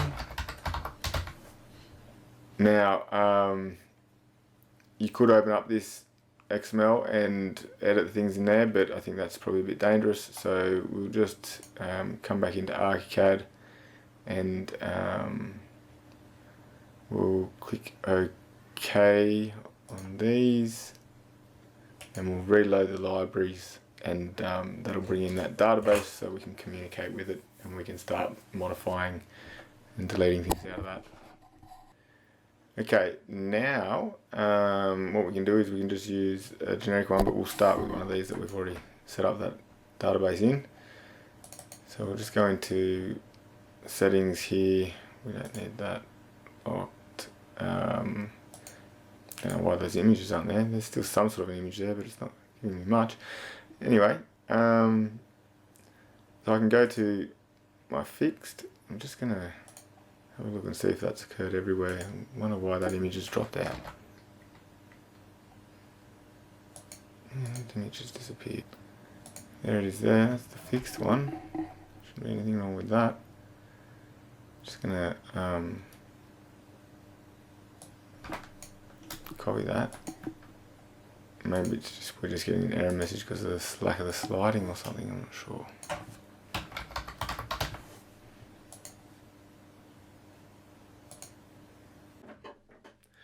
Okay, so I've finally got to the last one of setting these up, or of saving the assembly. So all of the design aspects were done and all the other aspects were done earlier, which you witnessed some of. So basically what I've been doing as I go through all these rows and rows of windows, now that I'd set these up, I've just been basically putting in the name, which comes from the classification. So it's the AA0606, and I've got half of it copied and pasted. It's been sort of tedious, so I've got a fast method and I've worked out a few things to go. So when you, the process is basically you got to write the name in, hit upload, download, and then you hit the lock button. If the element does lock, then it means it's uploaded properly. But if you're going to do a lot of them, you want to try and be fast, because if I put the name in here and then I wait for it to refresh, and then I hit upload, then I wait for it to refresh, the wheel to stop spinning, then I hit download, then I wait, it kind of gets a bit tedious, right? So you can actually click the upload button just before it refreshes inserting the name. So if you go insert the name quickly and hit the upload button, you get to skip a step. Alright, then after you've done that, you go away straight away and click the download button after you see the first bit of a refresh. So you don't wait for the wheel to stop spinning, basically, before you click the button. So I'll show you. So we go, the name is it's AA0606. I've got the AA06 already because I've done all the other AA06, 09, and 12s and so on. So we go V06, quickly hit the upload button, while it's spinning hit the download button, while it's spinning hit the lock. Okay, then when it's locked you hit OK. So you don't have to wait for the wheel to stop spinning, so that sort of speeds it up. Now we know that's done. If that, when I hit the lock, if it didn't lock, basically it kind of meant that I either missed the upload button or I missed the download button. So if for some reason it doesn't lock, what that means is it's just not available in this list. So it didn't make it to this list. So it either didn't make it up to it or it didn't make it back down to the object from that list. Okay, so that's all of them set up. So I'll just sort of show you what we've got. I've got to go back through all these and set them to complete so that I know that they are. But I don't really need to do that now that I'm finished with those ones. So for all these elements we have assigned basically appearance are just sort of a generic thing. We assigned all our fixtures earlier, so that's all covered. Some of them have window sills, some of them don't. So this one here, you can see it's got the brick sill. In fact, I think all these ones have the brick sill. It's only the slider doors and things which I haven't done, that have a different sill. So we've done all our we applied all our fixtures to everything, so that's all locked down. We then went and applied all our design elements. Some of them we could apply simultaneously, the frames, the match frames, turning off the subframe and the independent glass panes. And then we had to sort of go down and lock down all the different panel configurations for the different ones and assign them. So there's lots that have this one by one. But I'm going to unlock this and I'll basically show you the databases that we've got now that we're finished. So this is just my generic database. So the only one you're using out here is the 140 by 35. So you could go through and delete all of these if you wanted to, but they're there as examples as well. So it's up to you. I left them open. This is also just from my generic database, so it's just a match frame. So, and then this is an off. So we basically haven't had to do anything down here except for add a frame profile. Across here, they're all turned off because that's for when you're using double and triple pane or whatever, multi-pane glass. We've got several of these in here. So I've left mine in there as well. So mine is still in there. But these are all yours up the top. So from the 1x1 down to the 3x2s, these are your different panel configurations that you use. It doesn't look like. Is that all of them? Let me just download that again to make sure we've got all of them. Yeah, see, there was a few more. I thought there was a few more. Yeah, so they're your panel configurations that you've got. If we minimize this, take the picture out of it so we can just see the lists more efficiently. Okay, so they're yours. What is there? About 20 there or something. I'll just download these sizes. So these are all your sizes. So you've got a series of these from your 06 to 0627 all the way up to your 2006 and 2027. So they're all your different sizes. There's still my ones in there as well, default ones. And then where was the other database that was specific to this? Was in the fixtures. So you got the seal database. So there's that one seal defined in there. I don't think I've defined the seal for the other ones. So I'm not going to do all the other ones because this is a pretty large process, and I think you'll be able to do the rest on your own anyway. And you probably want to adjust some of these. There's probably incorrect settings in these because perhaps you hadn't developed these windows to exactly what they all needed to be before I went through and locked them all down. So the other databases are really just your assembly database then, and I've split that into three. I've just did a quick example of an image. What you would probably do is you would name these based on the manufacturer and that. So this 01 has all the awnings in it, fixed and sliding. So I didn't bother renaming that because that's the default database. What you should do is leave that 01 as a generic database, and then you should create the different awning, fixed and sliding databases. But I'll leave that up to you to play around with a bit. I'll give you the opportunity, or kind of force on you to play around with it, so you have the opportunity and you learn and you realize how easy it is. So let's have a look. This is our awning one. This would have all of them in there because we just downloaded it recently. So these are all our awnings. Once again, you've got from the 06. The 22 has been incorrectly named. I'll just download that and make sure. I thought I fixed. Perhaps not. So that's been incorrectly named, so I'll have to go and tidy that up. But you can see you've got all your awnings in there. And the download for that took, let's just count, and 1, 2, 3, 4 seconds, 4 to 5 seconds. You've then got the other databases, so I'm not going to, let me just get out of this window because I don't want to affect it. So I'll click OK, get out of there. I'll just pick up that because it's probably got the most up-to-date databases, that one. The ones further up here obviously don't have the data of the ones further down here yet because I haven't updated them all, but that's fine. You just, when you're modifying a window, you update the databases then. Okay, so this is in a non-placed window, so let's go to the fixed and have a look. We click download, 1, 2, 3, 4. Once again, 4 or 5 seconds. Database is probably exactly the same size, that's why, I assume. Although I think the awning had a few more. So that's your fixed database from the 06 all the way up to the 2027. And we've basically got the same in the sliding, but I'll see how long that takes to download. 1, 2, that's 2 seconds. No reason for that? No.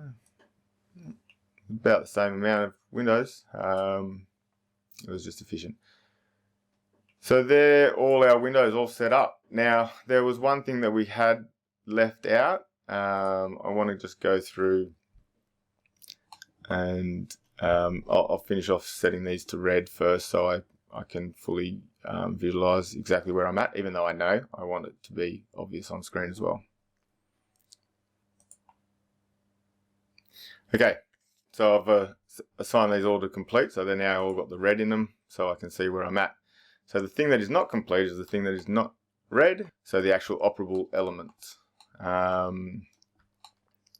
So what I want to do is I want to now go in and assign these. So let's go to the first one. Let's start at the beginning.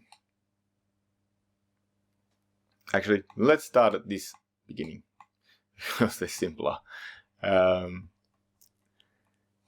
Because there's only one element in it. So what I want to do, let's do the sliding one first. I'm going to create a new material setting as well for this. So I'm going to go in there. I'm going to unlock that. And I'm just going to call it complete X. So it's just different. And in complete X, we're going to have the panel is also red. Okay. Upload, download, lock. Even though we haven't completed this yet. So let's go complete it. So what we need to do, we'll go back to our components and you'll see that these elements here aren't locked by the assembly. Let me just lock down the assembly. Okay, assembly is locked, but I can still modify these appearance settings because they're not really specific to an assembly, obviously. Fixtures are all locked. You can see they're all locked. They're all grayed out there. It's assigned to the brick one, all grayed out. So they're all locked by the assembly. I'll just demonstrate that visually. If I hit unlock, you can see these become unlocked, as in we can access them and change them to something else. They're still locked to the thing that the component we have applied, but they're not locked from changing them to a different component or unlocking them and making them custom. When I lock that down, it locks everything down. I can't click anything. I can click the unlock button, however, and that will actually unlock the assembly. See? Okay, so fixtures are locked down. Appearance settings are not. The design, we know that's all locked down except for this one because I haven't had, this is a recent addition, so I haven't locked that down yet. But I'll get there. Operable elements. Okay, operable elements are locked down by assembly, but these are currently all set to custom. So at the moment we can do whatever we want to them. We can even change the panel type. So not very helpful. Okay, so currently this is not actually an AS at the moment because we haven't locked this aspect down. What was that? It was a sliding XO, wasn't it? Okay, so we want to lock it down. So the first thing we need to do is we need to have a look at what actual elements there are in an opening assembly, in an operable element assembly. So this piece is also called an assembly because this is pretty much purely just locking down all these components underneath. You'll see there's a lot more than this one. So I'm just going to minimize this for a second, give myself a little bit more room. I might even just reduce this for a moment so we can see everything. Okay, so they are all the components that make up an operable element. We have a subframe, so the operable element has its own internal subframe, very helpful with sliding doors, cavity sliders, and everything really. It's an addition, a recent addition, and it's a really cool function. We've got the panel, that's the panel style. We've got the panel glass, that's also if you want multi-pane glass, so that's basically equivalent to the other multi-pane glass we have up there. If you don't assign the multi-pane glass, then it uses the standard panel glass, similar to if you don't assign the multi-pane frame glass, it uses the standard single frame settings. So it's a little bit disjointed like that because this was added later and I didn't want to break it. But I think it works well anyway. Okay, to continue, we've got kicks, internal, external kicks. If you hover over these, it brings up the name, kick plate side 2. We've got handles, side 1, handles, side 2, view panel, grill, head track, and opener. So head track is something that you'd use for sliding doors, again, really good with your face sliders. And the opener is for swing door openers, so automated swing door sort of lever arm things. Okay, so for this element, we're going to want a lot of these things off for now. The opener, off. Head track, off.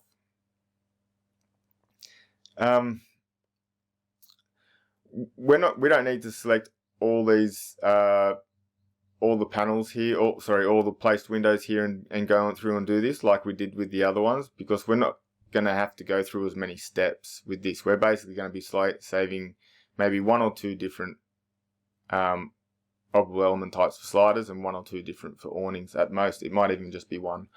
Or the slider view, you've got the the IXO function, or however you say it. So that'll be the second slider, but I think the awnings will just be, there'll only be 1 type. So we're only going to save 3 types of components in here across the whole board of these window elements. So we'll just set up the one here. Grill is off. Viewing panel off. Handles at the moment off.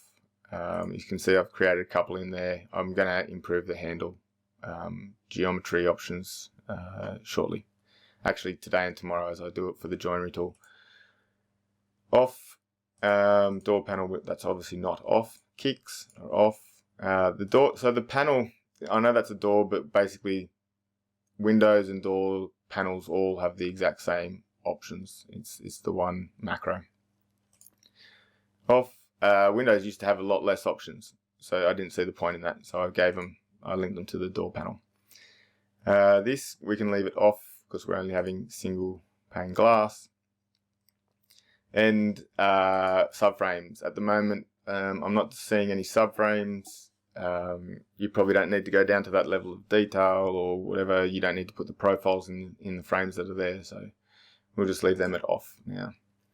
So basically, all we're going to be assigning here is we're going to create a panel type, and then we're going to lock that to a sliding XO configuration. So we can just go into the panel. We might as well expand this now and have a bit of a look. Expand it a bit more. Okay, so the panel arrangement that has been set up is basically a single window.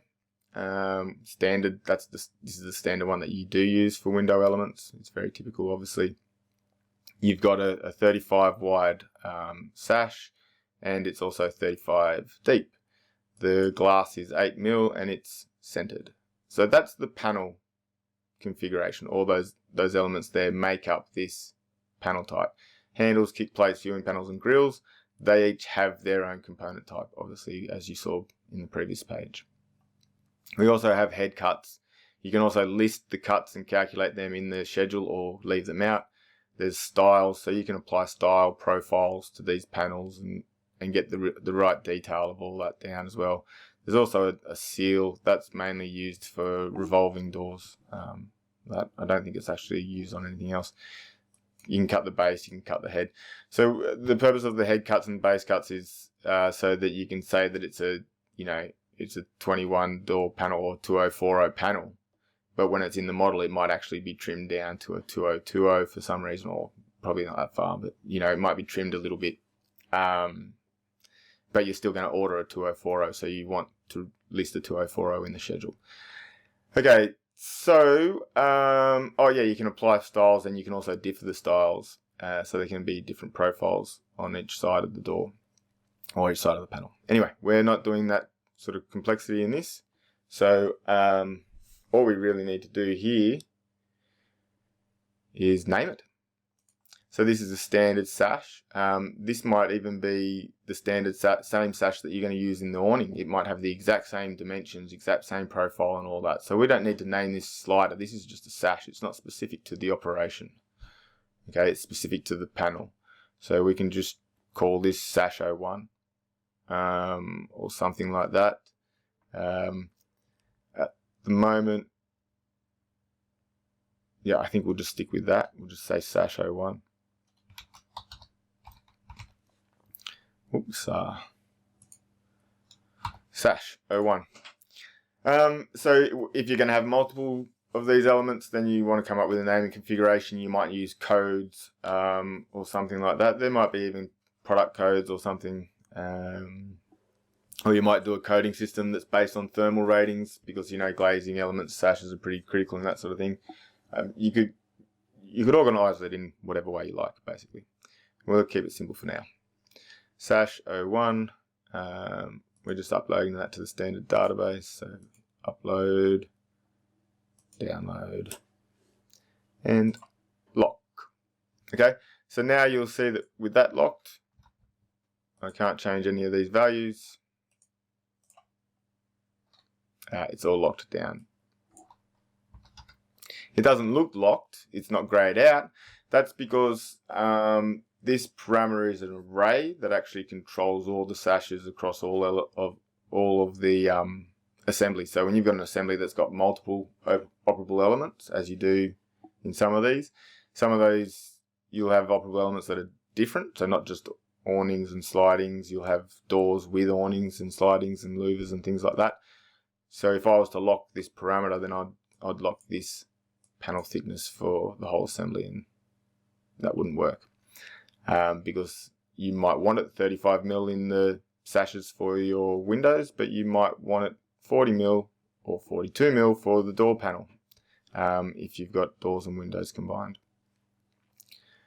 Okay, so that is done there. We can go back to the components now, or we could have just come to the Operable Elements page here and check all this. This is probably a good place to do it, because I want to explain what does and doesn't get locked. So this is our sliding. So we might just call this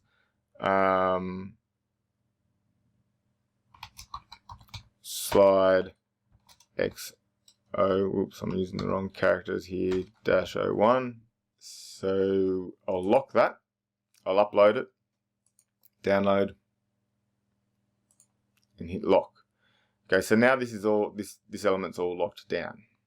All right, it is not yet locked into the overall assembly, but it is currently locked.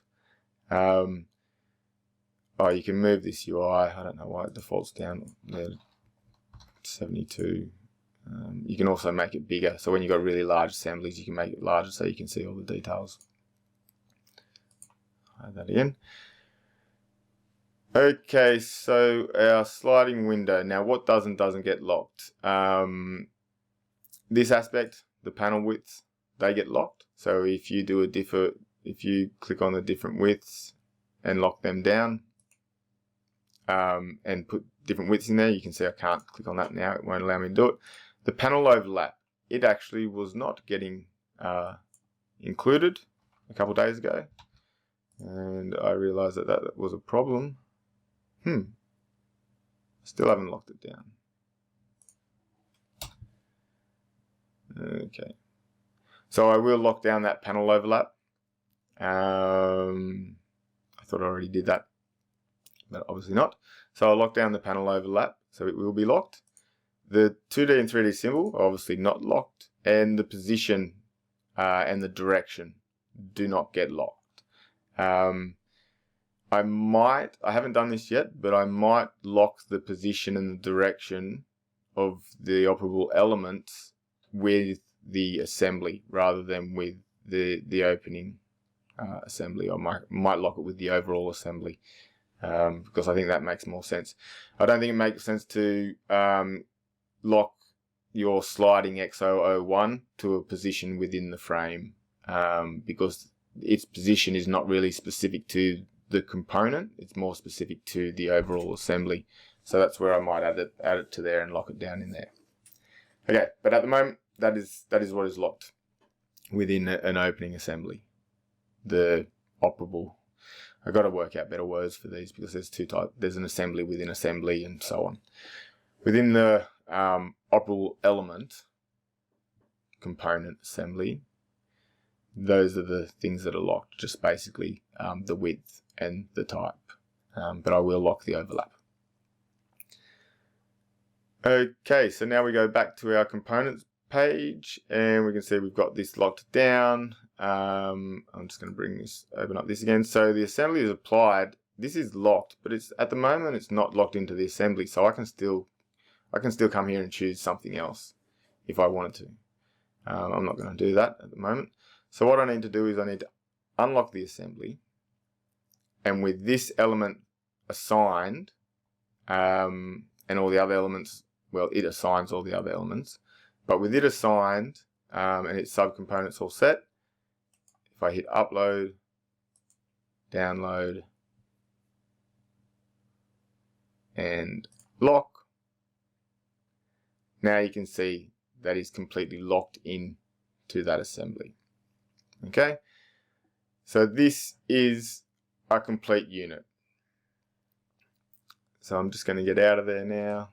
Where's my OK button? So I'm just going to click OK. Now to assign these to the other elements. So I'll just select all the other elements that use the exact same component. So it's going to be all these slider XOs that are just the one by one configuration, because you don't want to sort of go and do this in the transom configurations where you've got multiple panels, because you may be assigning the component, the slider component, to the actual wrong panel. You may be assigning it to the fixed element when you think you're assigning it to the sliding element. So I will leave those ones alone for now. I'll go into these.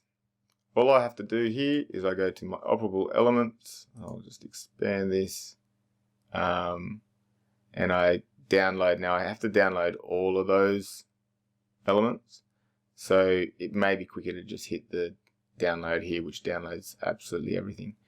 Actually, it's only the panel I've got to download, so I might streamline this. I might go, because all these are already, all the other components are using the off function, which is already available. So I just need to download the panel. And you can see now I've got my /01 in there. I don't need to download that. And I need to download this. And then I need to assign my sliding XO01. And you can see that assigns all that. Now I'm not going to unlock and then upload and download this here, because at the moment I've got multiple windows selected. So I've just assigned the correct opening to all of them. So I can click OK. And then once I've done that, once I've assigned the opening, I can then go into these individually, and that's where I have to do the unlock, upload, download, relock. So it's just going to be unlock, upload, download, relock. So I'm going to have to do that however many windows there are here, which is another tedious process. But typically, if you're actually going to save all these components, you would have done it as you went, so you wouldn't have to go through this sort of process where you got to do all this repetitive stuff that, you know, gives you RSI. So that's that done. I now need to do this window type, the XOX. I'll come back down to the first one, and I'll go in here. Now this will actually also be pretty easy, because all I need to do is go into here, oops, elements, expand that. I need to download this, and what I could actually do here, very simple, I might just go first have a look at the size of these elements. Okay, it's not different width, so it's all been kept equal. Okay, that's good. that makes my life a little bit more simple because I don't have to, what I can do is I can just apply, if I just download, I can apply the sliding XO and then I can unlock it and I can set it to an XOX. Then I can name this XOX, upload, download, and lock. Okay. So now I've only got one window selected here. Yep, one window. I'll do this now. So that means I can unlock, upload, download, lock. And now that's fixed. Okay.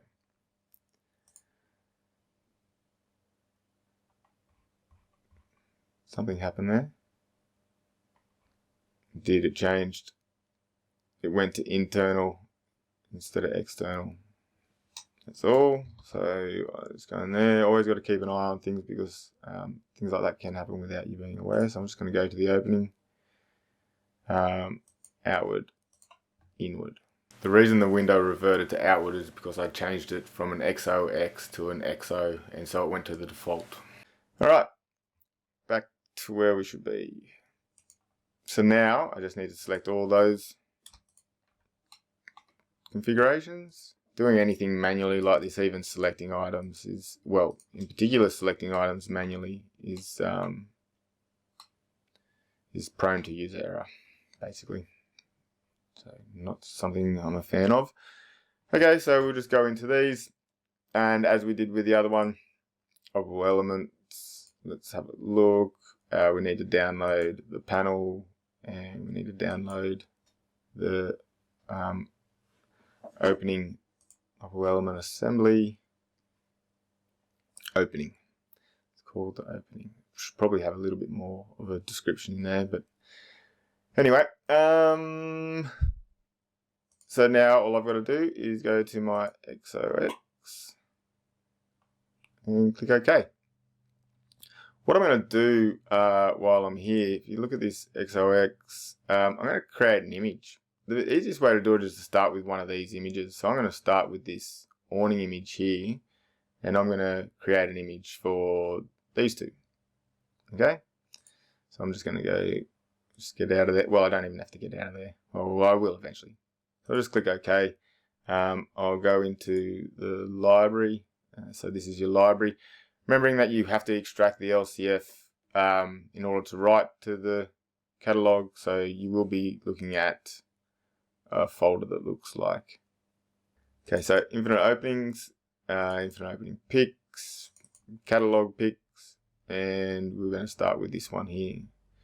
The reason it's good to start with one of these is because you know generally the size, and often you can just sort of cut and paste this. This sort of looks well enough. Oh look, our window 1015 just looks exactly like what we need. So let's just take that one. So you basically make a copy.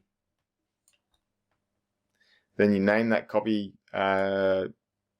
identical to how you named your component. So we just called it slide-xox-01.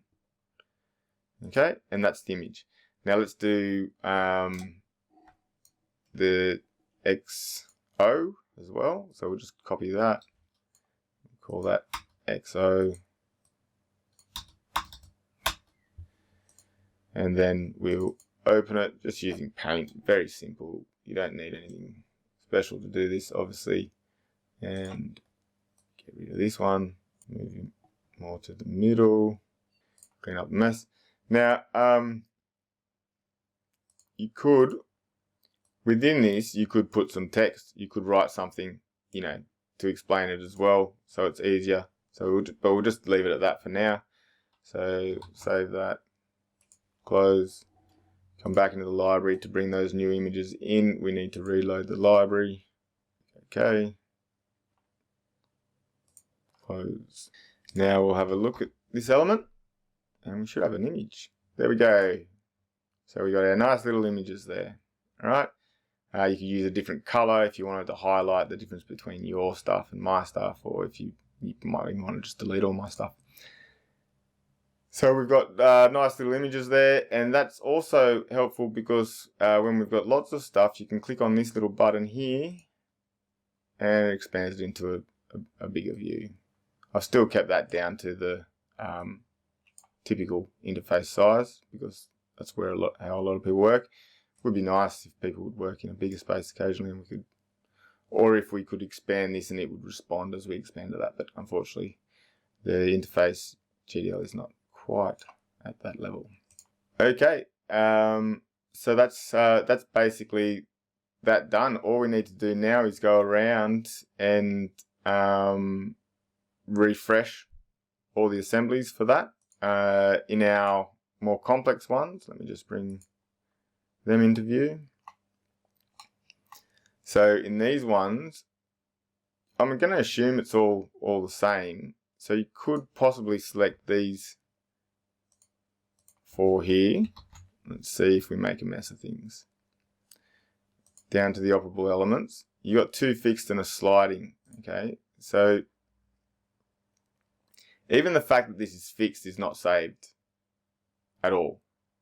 So it's not, you don't have to just go in and save. I mean, you can go in and save this one and lock that down, and it's, you know, window 2 will always be the sliding XO that you assign. So we can do that. So we just go here.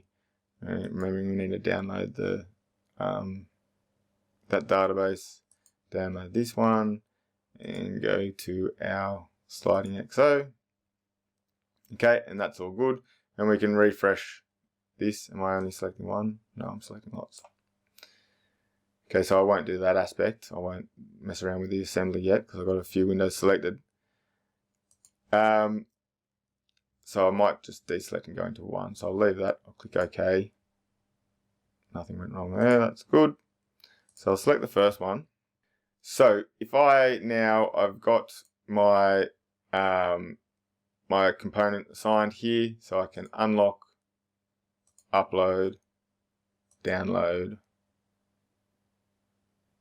and lock.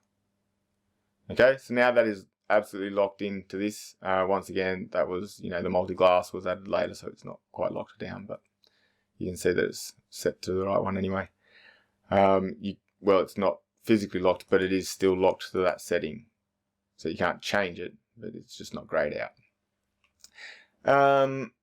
So the next one to do is the fixed elements. So if you go into here and you open this, you can see that that's now all locked down there. Okay, so I sort of just discovered something about my tool that I didn't know. I probably set this up for a logical reason, but then forgot about it.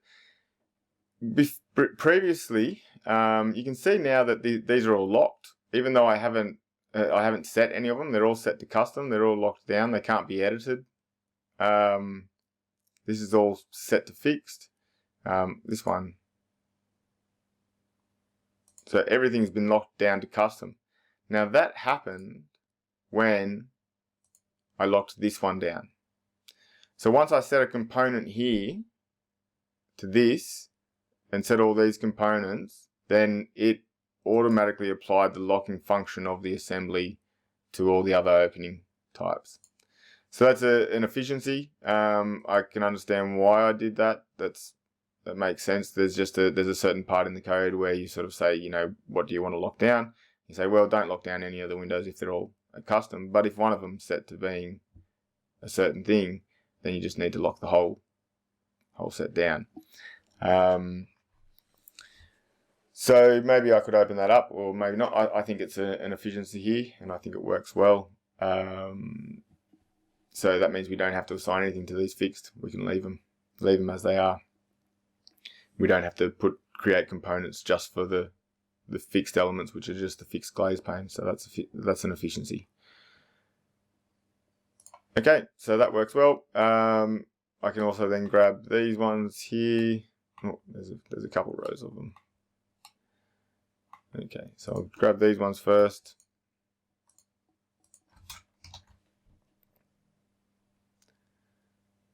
Operable Elements. You can see they're not locked, even though this assembly's set. These aren't locked. I'll just sort of show you something. I'll go unlock, upload, download, lock. Now none of these elements are locked, right? But the moment I set this to a component, let me just download the databases. Set this to my XO. Okay, I'll just minimize that. Now when I go unlock, upload, download, and lock, everything gets locked. Okay, so that just takes a few steps out of the process. Uh-oh, I had multiple elements selected. Hit cancel. What was I thinking? Okay, so I won't do that aspect. I'll just assign these first.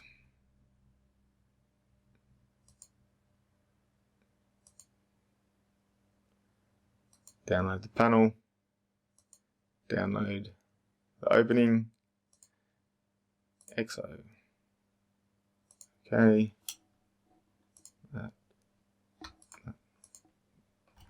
Oops.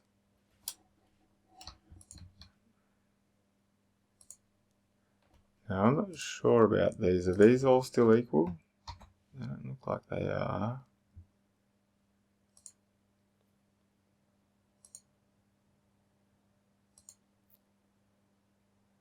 Aha. They've been changed. So therefore when these widths differ across these ones, we're going to have to create individual ones, because you've got a different width style and then you've got specific widths that have been applied. So we'll have to call this the slider 01 and then maybe put that's relevant to the width. So putting whatever the width is of this element, 27, that one. Okay. And this one, I'm just going to check a couple of them. So it looks like we're going to have to create 3 more of the slider XOX component. Yep. Okay. Cool. So do that here. And we'll go Operable Elements. We'll go to the element. So when you open this one and you click on it, it sets the opening that you're looking at all the parameters of to that opening 2 that you clicked. If I clicked on opening 3, it would have gone to one of these fixed ones down here. But it's on that. So we want to store this one. So let's just download the database. Sliding XOX01. It is not. This is the sliding 20. Why is that one 687? Okay. This one looks like it was something else. 739. I caused an error. 579. 659 and 687.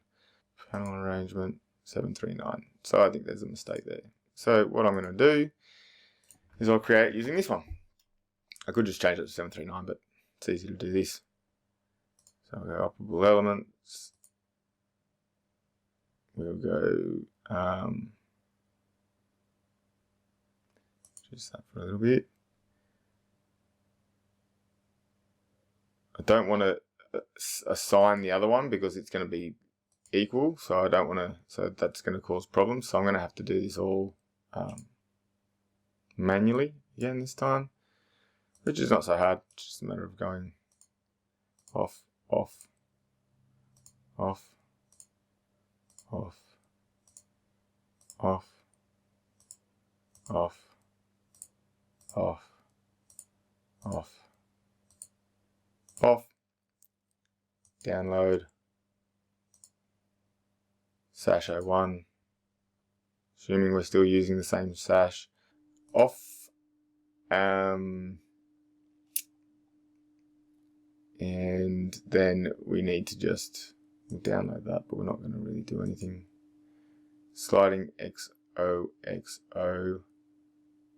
we're going to call it 27 wide. So we'll go slide dash XOX dash 27W. Upload, download, lock. We can redo this as well. So we've only got the one selected. Upload, download,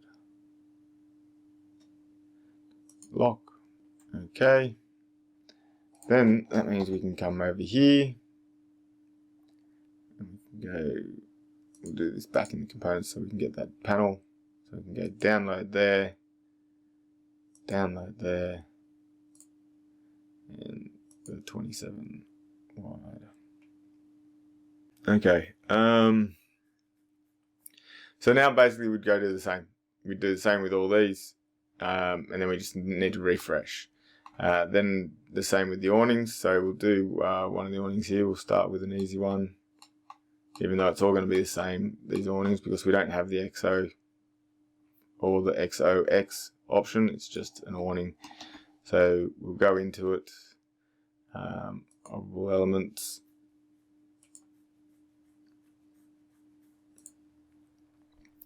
it's going to be the same sort of thing, so we're going to have basically everything off, everything but the door panel and the opening type. So the door panel being the sash, door panel, stop referring it to door panel, the panel being the sash, and then the type. So it should be very easy. We'll just see if this sash is actually the same as the previous. Yep, it all is. So that means we can just go back and download this, apply sash 01, download this just so we can see what we did. So that was sliding XO 01 and then the width. So this is just going to be awning 01.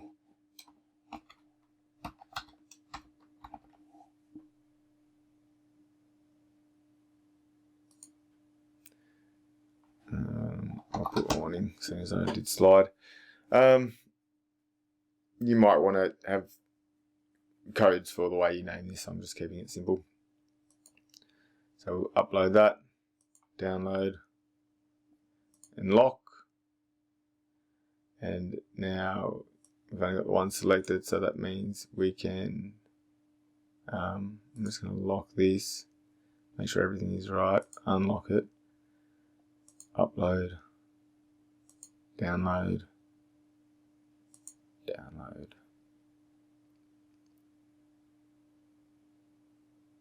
and lock. Okay, so now that's all locked down in that one. So I'll change that to complete X.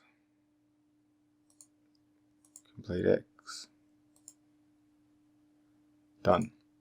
So it's going to be basically a process of now going through all these and just assigning the same. So if we go to a window like this type, All Elements, got two awnings. So we'll just go to the first one and we'll download the door panel. We don't need to download that in the other ones because this database that's red, the database that this opening here reads, so the panel database is the exact same as the one that the next two openings read. So I only have to download it in the one instance, and that's got populated that database. So it's downloaded. I'll download this, and I'll hit find my awning 01. Oh, looks like I created an awning 01 as well as one of my defaults. So it's this one, awning 01, and come in here. I'll go to this one here, and I'll also do awning 01. Okay, and then I could, I got one selected, yep. Then I could do, well, I could change this to as well. Play X. Let's go unlock, upload, download, and lock. Okay, so that's basically what I'll do now. I'll go through and do all these awnings and all these sliders and get it all locked down, and then it's basically done. And that'll be your full component database. So that'll be all these elements. So therefore, every time you go to one of your slider or awning elements from that database, it'll be exactly an exact replica of the component that's defined here in your template. And that also means you don't really need to have a template for this sort of setup. It's often good too anyway, because then you can have something that you can reference against or look at and model and adjust, and if you like, place instances of all the things is helpful, I guess. But you should really focus on your main management of these components just within the component catalog rather than in a template file. So I'll go finish that off, and I'll send this off to you, and you can have a play. Okay, ta.